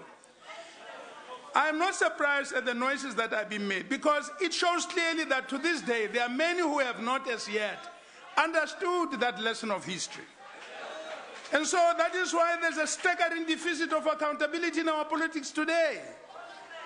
We have today rulers and not governors. They took the scorpions and gave us the hawks. They took away our right to police service and foisted a police force on us. They ignored the Constitution to push the protection of state information bill down our throats. They curtailed open debate in this House. They showed scant regard for the legislature and sent troops secretly to the Central African Republic without engaging with this parliament. They expended hundreds of millions in Nkandla and channeled the report on it to committee that meets in secret, because they don't want accountability. They don't want the people to see. Symptomatic of the accountability, I dare say, by the way, only Deputy Minister Cronin openly condemned the outrageous expenditure in Nkandla. That's the only other person amongst the ruling party who did that. And that's something noble. That's an example to be emulated. Those who are holding their tongues on today are forfeiting their right to express any moral repugnance tomorrow. Symptomatic of the accountability nightmare is the failure of many ministers to come here into this House and answer questions that the opposition raises. We have consequently even asked for a meeting with the Deputy President to discuss the large numbers of questions which very many members of the executive do not want to account to this House. Countrywide, the situation, of course, is shambolic and shocking. In a city that bears Nelson Mandela's name, a capable municipal manager was by all accounts harassed into resigning because she was determined to fight corruption. A similar situation prevails in the Deeds Office in Pietermaritzburg. On the other hand, shockingly, Block and Boters are back in the Northern Cape executive. Secrecy and a failure to uphold the ideals were Nelson Mandela's anathema. In defense of his ideals on the way to Robben Island, he told the Rivonia trial that he was prepared to die for that which was right. Interestingly, even after he came back from Robben Island, he remained true to that position, because when Louis Lade wanted him to appear in the court to testify, and many advised that he should not do so, he rejected that advice, and he went and stood in the court and answered the questions he had to answer. In doing so, he affirmed the constitutionality of our judiciary. Not just prescribing to others, but then acting out that which he wanted everybody else to follow. Nelson Mandela said what I call the gold and platinum standard for governance. He wanted to be beyond reproach, but not beyond criticism. His moral and visionary leadership won us the esteem of the world. Whilst he made truth visible, the present executive is determined to make unpalatable truths invisible. True followers of Mandela are those willing to be bound by the moral rectitude and intellectual rigor he demonstrated. All others are name droppers who pretend to be the carriers of his legacy.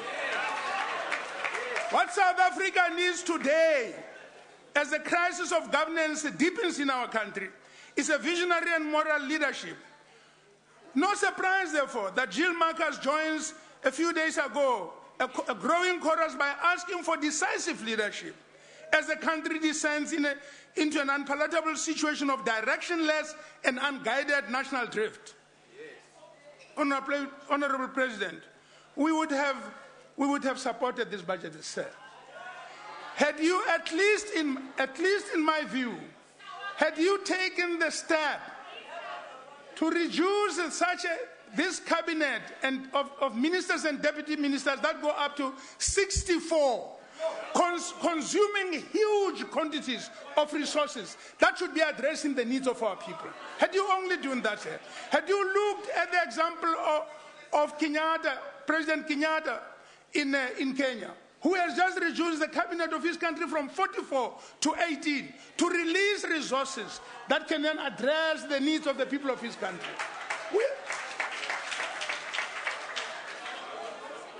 Now, by our reckoning, the National Assembly itself needs a review, and we must consider whether nothing can be done to save resources and redirect them, not to consumption, redirect them away from consumption to deal with the issue of the condition of the people. We cannot afford to have a government that is preoccupied with itself, preoccupied with this handbook for how much they must earn when the people have nothing to earn and eat. Because of the increase of the executive members, the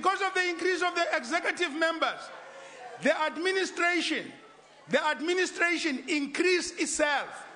You increase the ministers, deputy ministers, all of that.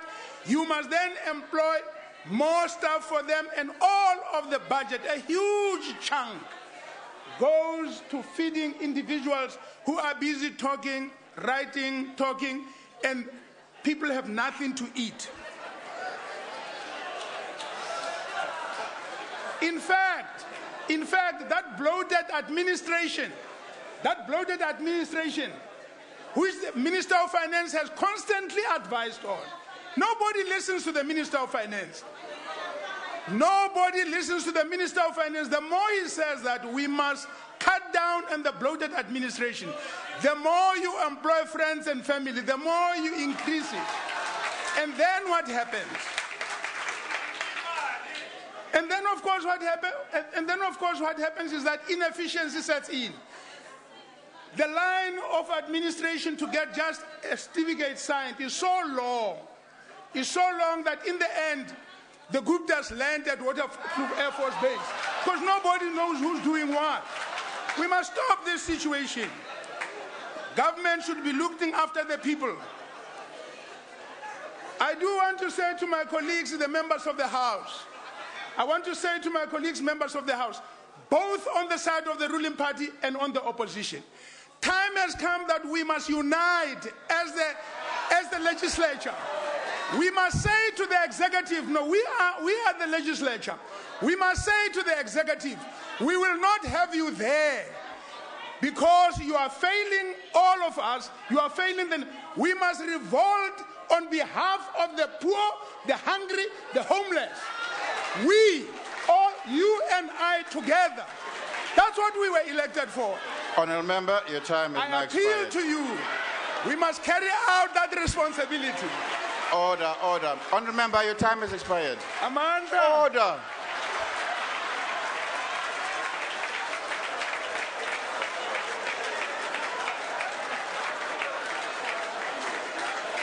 I now wish to invite the Honourable Minister in the Presidency, National Planning Commission.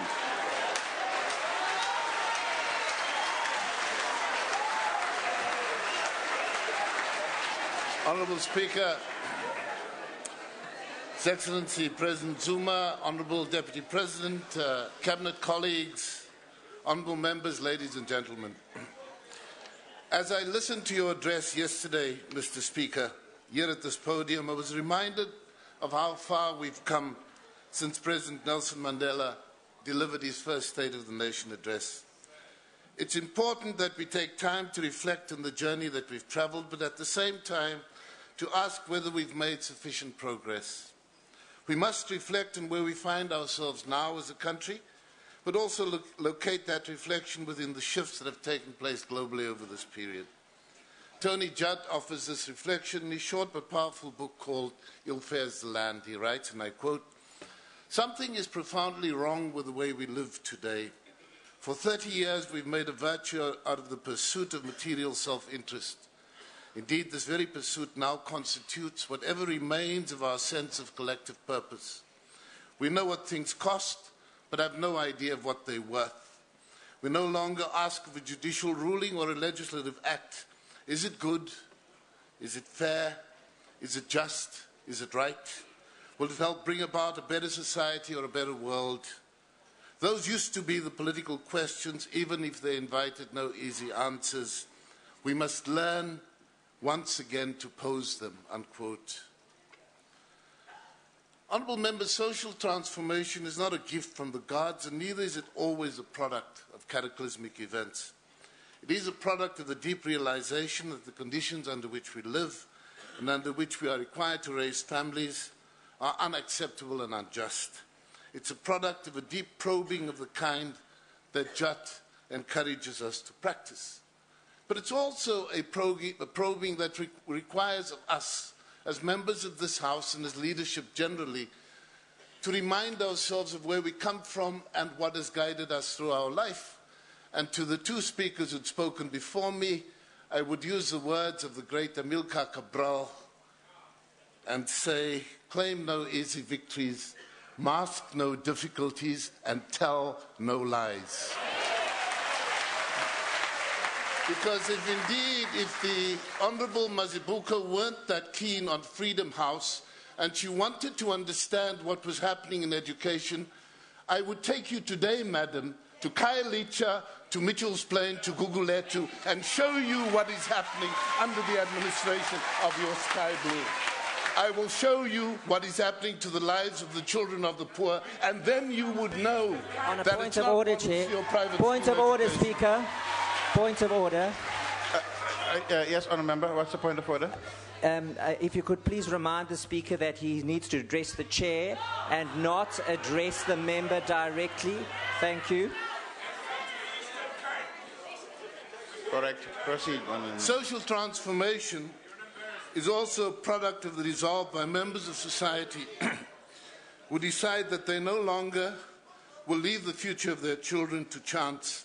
No longer will they accept living in inhumane conditions when people decide that the health care provided to the sick among them is everyone's collective problem. That the drugs and crime that rip families and communities apart is everyone's problem. When education authorities, teachers, learners and parents recognize that they are on the same side, then they begin to share a common goal. Social transformation is a product of being conscious about social injustices, taking decisions to act on those injustices, of planning the course of action, and of executing those plans.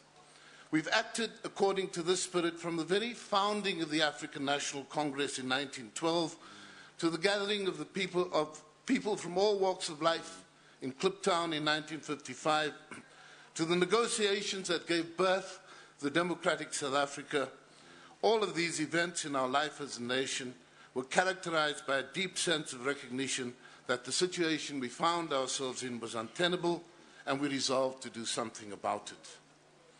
We continued in the same vein after 1994, guided by Nelson Mandela's words that, and I quote, "The purpose that will drive this government shall be the expansion of the frontiers of human fulfillment and the continuous extension of the frontiers of freedom," unquote. It was this approach that guided the drafting and adoption of our Constitution, the revision and replacement of apartheid legislation, and the formulation of policies. The establishment of the National Planning Commission was part of the process where as a nation, we had to find a more effective approach to addressing our challenges. Honourable members, 10 months ago we presented to President Zuma, this House and the nation, the National Development Plan. We presented a product of 2 years of research and analysis, purposeful dialogue and deliberation on the future of our country. We presented a product in which the National Planning Commission took the opportunity to listen to thousands of South Africans from all walks of life, share their thoughts, their fears and visions about the future. We presented a plan which embodies the dreams of the people of this nation. As the poet William Butler Yeats, in his 1899 poem Cloths of Heaven, writes, "Had I heaven's embroidered cloths enwrought with golden and silver light, the blue and the dim and the dark cloths of night and light and the half-light, I would spread the cloths under your feet. But I, being poor, have only my dreams. I've spread my dreams under your feet. Tread softly, because you tread on my dreams, unquote. What has happened since we've spread this dream for South Africa at the feet of members of this House? In the weeks and months after the tabling of the plan in this House, various political parties, including, of course, the African National Congress, debated the plan extensively in their conferences and adopted it as a program to guide our collective efforts as a nation for the next 17 years. The NDP's galvanized society to seriously think about and debate the future of our country. In any given week, there are conferences, seminars, and workshops to discuss the NDP in various parts of our country, not organized by the Commission or the Secretariat. They are organized by people across a wide range of sectors who care about the future of this country. Newspapers carry articles, analyses, and opinion pieces about the NDP on a daily basis. It's trite to say that not everybody agrees with all the details in the NDP, but there's no denying that it has become a central part of our national narrative. Political analysts, media commentators, and indeed members of this House are increasingly evaluating government actions, policies, and strategies on whether or not they are aligned to the National Development Plan. So clearly we have the country talking about the plan, but what about action? Mr. Speaker, Cabinet endorsed the plan during an extended Cabinet Lekgotla in September last year. This paved the way for the focus to shift towards implementation. Government departments immediately began to include some of the recommendations of the NDP in their annual plans for the current financial year, while the process of disaggregating the NDP into the first of the 5-year plans in the form of the medium-term strategic framework also got underway. Having listened to the various members of the executive present their budgets over the past few weeks, members should have a clearer sense of how implementation will be structured over the coming years. Allow me to pay tribute to the many colleagues in the various spheres of government and many fellow citizens in all manner of organizations who have begun this process. When the Minister of Finance tabled the 2013-2014 budget earlier this year, he took the NDP as a starting point. The Minister announced, among other things, reforms to strengthen the fight against corruption in the supply chain management system. He also assigned a Deputy Director General in his department to this initiative. This was followed by the announcement of a number of reforms championed by the Minister of Public Service and Administration to address capacity weaknesses in the public service, as well as strengthen the fight against corruption. You heard that, Honourable Mazibuko? Just this week, Minister Radebe announced the far-reaching On a point of order, Speaker. On a point of order, Speaker. Prevention, security. Order, members. What's the point of order, sir? I have raised that point before to remind the member that he is to address the chair and not to address the member directly. It is very clear in the rules. Thank you very much, Thank Speaker. you. Minister, address the chair. Order, members. Address the chair, Honourable Minister, and Okay, proceed. Mr. Speaker, I hope the Honourable Mazibuko listened to what I just said, sir.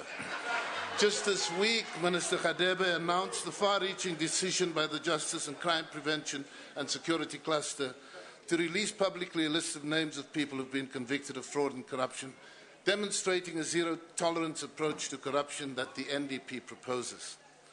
The Minister of Sport and Recreation recently handed over an outdoor gym to the community of Rocklands in Mitchell's Plain, taking forward one of the proposals in the NDP to promote physical activity and healthy living. And the collaboration between the Ministers of Sport and Recreation and Basic Education has reintroduced school sport and physical education into schools across the country.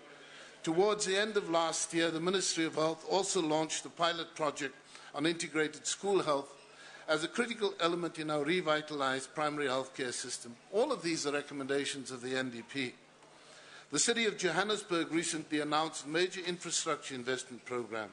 This will include the introduction of transport corridors to connect the different parts of the city through affordable and accessible mass public transit in line with the NDP and the city's own growth and development strategy. These are only some of the many initiatives where government has begun implementing various aspects of the plan. But it is important that I restate the point made previously, that this is not a plan for government only. the NDP invited South Africans from across sectors to work together in partnership to implement the plan, and we've been humbled by the enthusiasm shown by so many South Africans. For example, stakeholders in the early childhood development sector are currently engaged in discussions to find effective models of collaboration to take forward the proposals of the NDP. This collaboration involves different government departments, NGOs and the private sector. Earlier this month, the MEC for Education in KwaZulu-Natal, the Honourable Senzo Mchunu, in his budget speech announced that the province would establish a partnership with different sectors, in particular the private sector, on an initiative to improve learning outcomes as proposed in the NDP. Minister Motshekga also announced the national equivalent of this initiative called the Education Collaboration Framework in a budget vote last month. Honourable members, in February this year, the President convened a meeting between government and business to discuss how to implement the NDP together. It was agreed that the two sectors should meet on a regular basis, and the follow-up meeting is expected to take place soon. In addition, Business Leadership South Africa has put together task teams that are focusing on identifying how the business sector can contribute to the implementation of the NDP. 2 weeks ago, the Commission was invited to a meeting of young people representing a number of organizations. These young people expressed enthusiastic support for the NDP.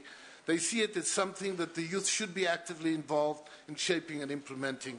They took it upon themselves to assist in making the long NDP document more accessible to young people. They also resolved to create a dashboard to monitor implementation of youth-related proposals in the plan and to hold government and business accountable and to meet annually to track progress of implementation. And in this June, Youth Month, it's important to celebrate the spirit that these young people are putting before us. My benchmate, Minister Radebe, and I are of the generation of 1976, so I think it's appropriate that we start handing over to young people who demonstrate this spirit about the NDP. Mr. President, it's important to reassure the nation that the NDP is indeed our roadmap and our people are striving to make it work.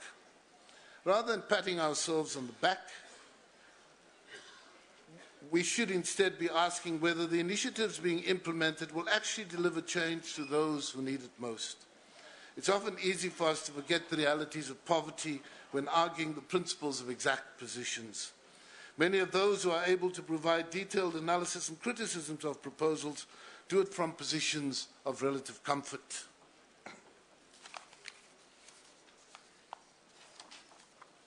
While it is crucial that we implement strategies and policies that are thoroughly considered and discussed, and that we debate the merits of proposals, quite often alternative proposals are absent. Turning to the criticism of NDP proposals on the economy, and let me just, Honourable Speaker, say to the Honourable Mazibuko, no, I want to say to you, Mr. President, I admire your power. You made a speech 2 weeks ago.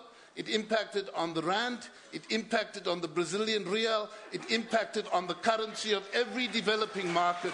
That was one speech you made. Now, if the Honourable Mazibuko believes that, I want to invite her to Professor Ben Turok's economy class. Clearly, she does not understand what economics is about, and so the indicators that she's using to make a point have no substance or effect. Mr. Speaker, I'm not addressing her. So turning to the criticism of NDP proposals on the economy, it is worth highlighting that there's not much disagreement on the goals and targets. Much of the disagreement centers on the proposed strategies to create jobs, to grow the economy, and to ensure economic inclusion. Even if we accept the criticism of the proposed strategies are valid, this begs the question whether we should wait for a complete consensus before starting to tackle the many challenges we face. Are we able to face the unemployed young people and thousands living in poverty and say, we aren't treading on your dreams? Will we be able to hold on to our integrity when they remain locked outside of the labour market by the actions we take or fail to take? Will they believe us when our actions sometimes close rather than open opportunities? Will our policy positions hold true when our actions as leaders in the public sector, in business and labour, exacerbate the living conditions of the poor instead of improving them? How can we look them in the eye when the gap between incomes of the rich and poor remains so high? Should we not be asking ourselves why we aren't doing more? The NDP takes a comprehensive approach. By emphasizing the building of human, physical and institutional capabilities, the NDP offers us an opportunity to make the transition from an undesirable situation we inherited to an economy we can all be proud of. It contains proposals on how to transform the space economy, the relationship between where people live and work, and a careful selection of where different kinds of economic activity should take place. It also includes proposals on how to improve the quality of education and develop the skills of our people, how to create sustainable human settlements, the social safety net that should be provided. It addresses weaknesses in the public service and focuses quite clearly on corruption. All of these proposals are carefully selected to enable us to move from where we are to an improved state. But that requires that we have a firm understanding of our current circumstances. In this regard, again, I want to quote Tony Judd when he writes, "History is not foreordained. We mere mortals must invent it as we go along. And in circumstances, as old Marx rightly pointed out, not entirely of our own making. We shall have to ask the perennial questions again, but be open to different answers. We need to sort out our own satisfaction, what aspects of the past we wish to keep and what made them possible, which circumstances were unique and which circumstances could we, with sufficient will and effort, reproduce," unquote. Honourable members, the National Development Plan does not offer easy pat solutions to the challenges we face.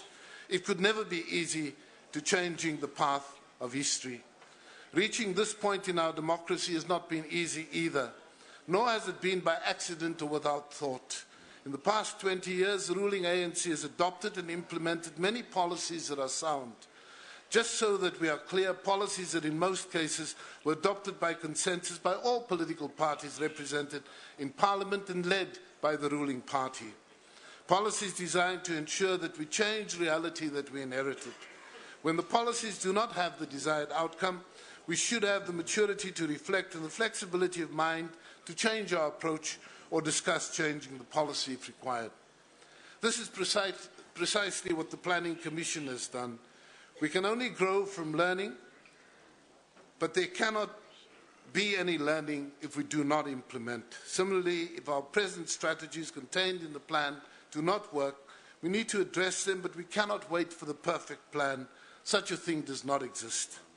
Learning as we implement allows us an opportunity to get better at implementation rather than merely becoming better at planning. Excuse me. The implementation of the plan is now the responsibility of government and the nation. The National Planning Commission will play an advisory role in order to contribute its expertise and independent perspective to the implementation of the plan. This will include advising government and other sectors on implementation, commissioning research to deal with gaps, facilitating collaboration between different actors, and mobilizing support for the plan.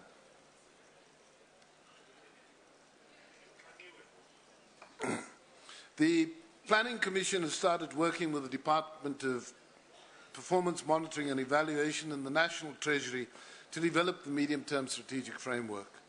Careful attention will be paid to how the different proposals will be sequenced, in particular identifying those that need to be prioritized in the first 5 years.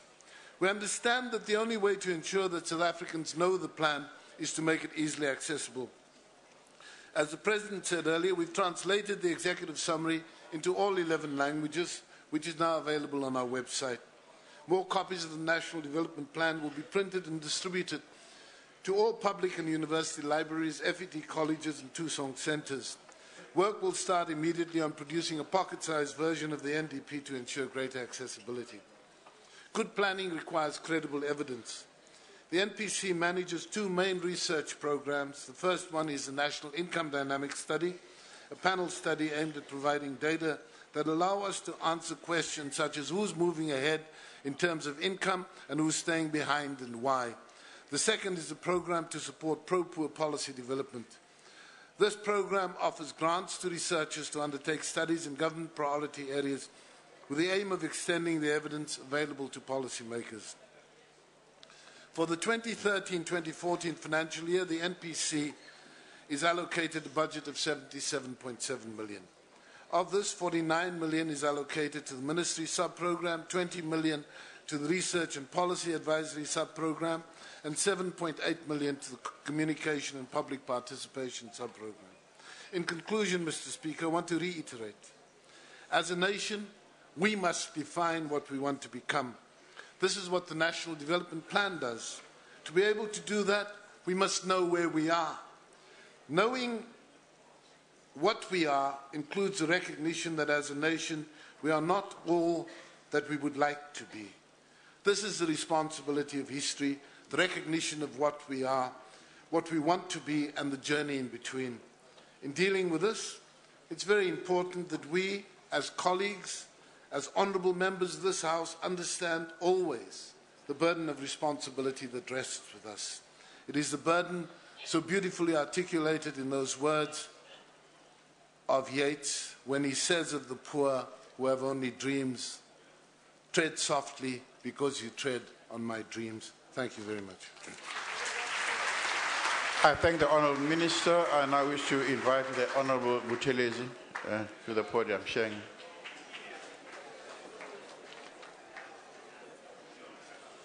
Honourable Speaker, His Excellency the President of our country, Amalala, His Excellency the Deputy President, Kulua, Honourable Ministers, Honourable Deputy Ministers, Honourable Members. I would like to say on behalf of myself, my family, and the IFP that at this time we're all praying to the Almighty for God to show His mercy on us at this time when our icon is ailing. I know that those of us who have had their 70, I think, even the cabinet, I think we have someone who is living in bonanza time like us and Matthew. People sort of expect us to die, but God is merciful, Your Excellency, and we pray that Madiba should recover. Honourable Speaker, may I ask all the men for us to pay tribute to Madiba's Sukuman Nong? All the men.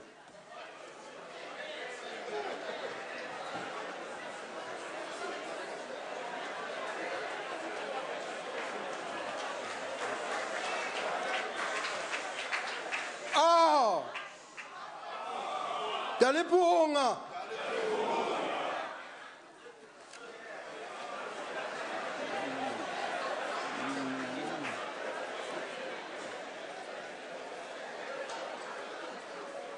Your Excellency, Honourable Speaker, our country, South Africa, is unique among parliamentary democracies throughout the world because every year in this House we debate our presidency's budget without having had the benefit of scrutinizing it in a parliamentary oversight committee. While the budgets of every government department are pored over and questioned before we come here to express our agreement and disagreement, the President's budget is presented as a fait accompli. And we rise in this House with scant capacity, in other words, to debate what is being spent, where it is being spent, and how it is being spent. Every year the IFE points to this deficiency, honourable members, and warns that it should not continue. We call for an oversight committee on the presidency, but this has not yet materialized. We will not abandon our call, for we believe it remains necessary for the sake of transparency and to protect the integrity of the presidency. Because as long as this is not done, Your Excellency, there will always be wild stories, real and imagined, about what goes on in the presidency. Now, Mr. Speaker, let me now speak with broad brush strokes before focusing on details. In this budget cycle, emphasis has been placed on the need to rebuild the fiscal space in the long term so that there will be room in government's budget to provide resources for specific purposes without jeopardizing our country's economic stability. As was pointed out in the guidelines to the 2012 medium-term expenditure framework, a significant increase in borrowing interest costs and debt, and in servicing the debt have eroded fiscal space. Thus, in future, less money will be available for purposes other than servicing the debt. Now, the question that comes is, what will be neglected? Now, the IFA has pointed out that despite the emphasis on rebuilding fiscal space, there is no discernible plan for doing this, and indeed debt and borrowing seem to be our strategy for the foreseeable future. How will we pay back this enormous and ever-growing debt, and when? There is accompanied by a response, well, we'll fix things later. For now, let's keep our heads above water. But that is neither responsible nor feasible unless we accept the inevitable collapse of our country's economy. We cannot escape the reality that our government spends more than it receives. That, honourable members, on an ongoing basis is a recipe for disaster. Now, let us look then at the specific figures in the President's budget. It is difficult to come to terms with a figure of 67.3 million rand for travel subsistence or 5.8 million rand for inventory, stationery and printing. One asks, are these justified figures? Again, an oversight committee, if it existed, could have investigated whether it is justified at budgetary level and whether cost and authorization structures needed to be reviewed. Now, other figures in the expenditure estimates jump out as patently unreasonable. The mandate of the presidency is to support the president, the deputy president, and other political principals in the presidency to execute their responsibilities. But how much support does the presidency itself need to fulfill this mandate? Apparently, the presidency needs 18.1 million rands worth of computer services, 58.3 million rands worth of consultants and professional services to provide business and advisory services, and 25.2 million rands worth of consultants and professional services relating to legal costs. Now, while these figures may pale into insignificance in comparison to larger figures mentioned, if we break them down into cost per person or a cost per day figure, how can such amounts be justified?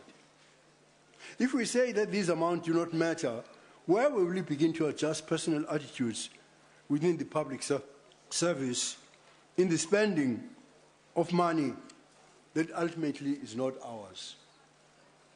Furthermore, while our consultants provide business and advisory services to the National Planning Commission, the National Planning Commission in turn advises and provides support to the presidency.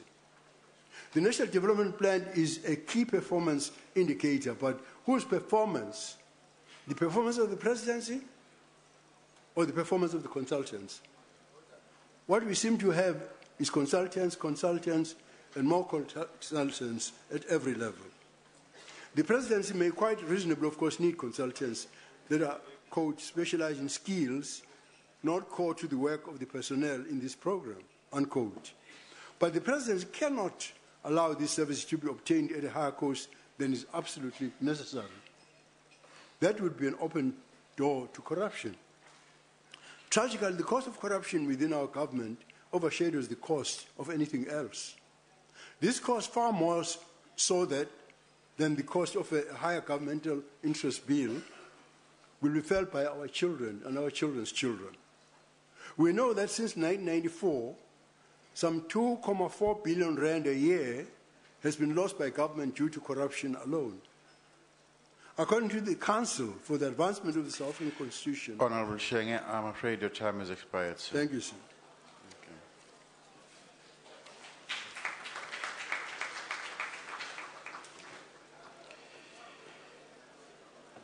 you very much. I now wish to invite the Honorable, the Deputy President, to the podium.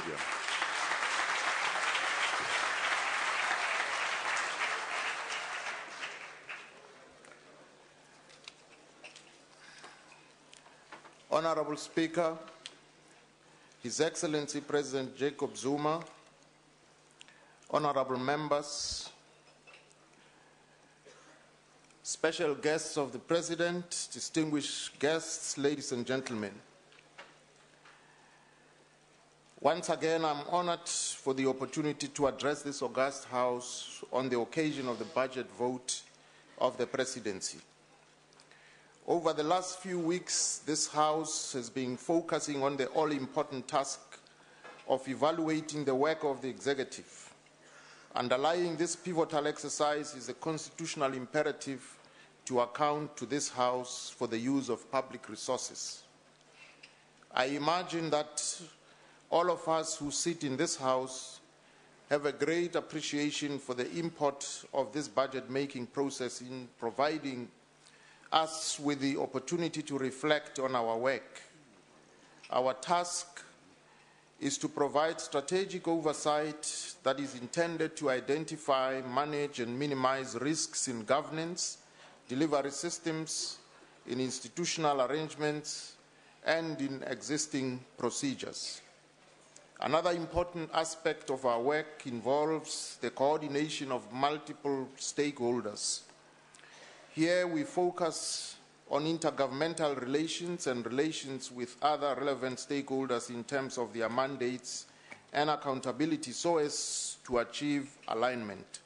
We also seek to secure high-level agreements with all stakeholders as well as to clear institutional impediments. We have had to pay special attention to facilitating accords by focusing on forming partnerships outside of government where these enhance prospects of program success, especially with labor, business, and committees. Our experience shows that when overall strategies start to open up new opportunities, those closest to such opportunities, spatially and in terms of their profiles, skills, and experience, will benefit first. Through the interministerial committees and councils, we focus on the marginalized by paying particular attention to strategies that enable the productive inclusion of the poor who are otherwise likely to be excluded from such processes. We have had to pay attention to supporting innovative approaches to improve the prospect of delivering better and faster services.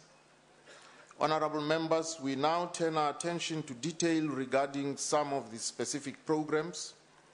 As members of this House know, poverty reduction remains one of our key priorities. Responding to the needs of the most vulnerable communities by fast-tracking service delivery in an efficient manner is of most importance. The War on Poverty campaign facilitates the unlocking of challenges to the implementation of programs to deliver services. These challenges are threefold. They relate firstly to system weaknesses across various departments. Secondly, they result from inadequate turnaround times to improve service delivery, including poor intra-departmental integration and coordination. Thirdly, a lack of access to information further constrains the rate of delivery in certain communities. Government's anti-poverty program specifically focuses on overcoming these challenges through better coordination of relevant departments for maximum impact in identified areas. The intervention plans resulting from this process are regularly monitored to ensure that communities benefit from government services. We have also identified change agents in poor households whom we have connected to the relevant services. A sustainable long-term solution to challenges of poverty is through creation of jobs at scale. In the short term,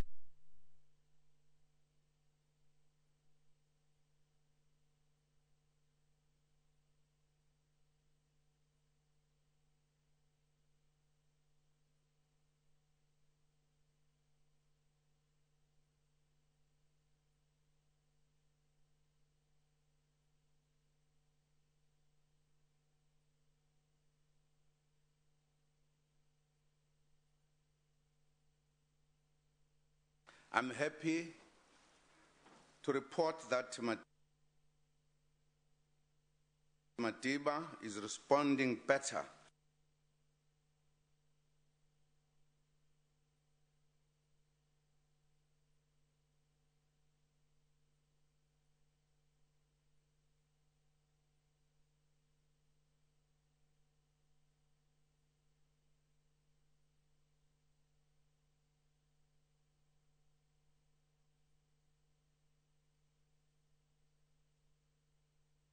treatment from this morning.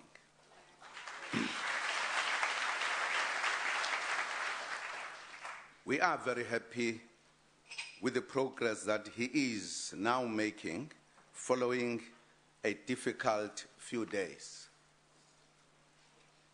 We appreciate the messages of support from all over the world.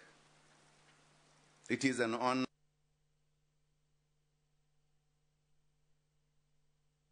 for us as South Africans to share Madiba with the international community.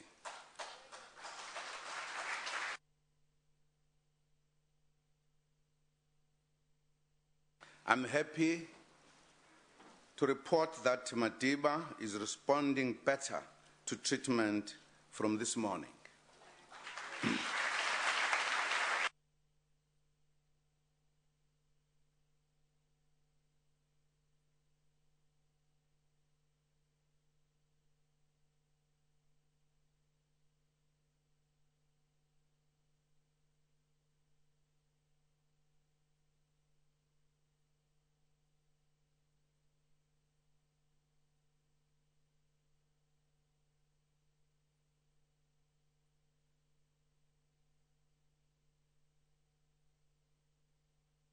I'm happy to report that Madiba is responding better to treatment from this morning.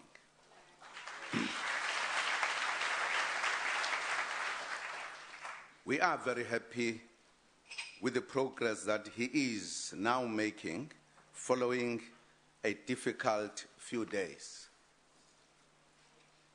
We appreciate the messages of support from all over the world. It is an honor for us as South Africans to share Madiba with the international community.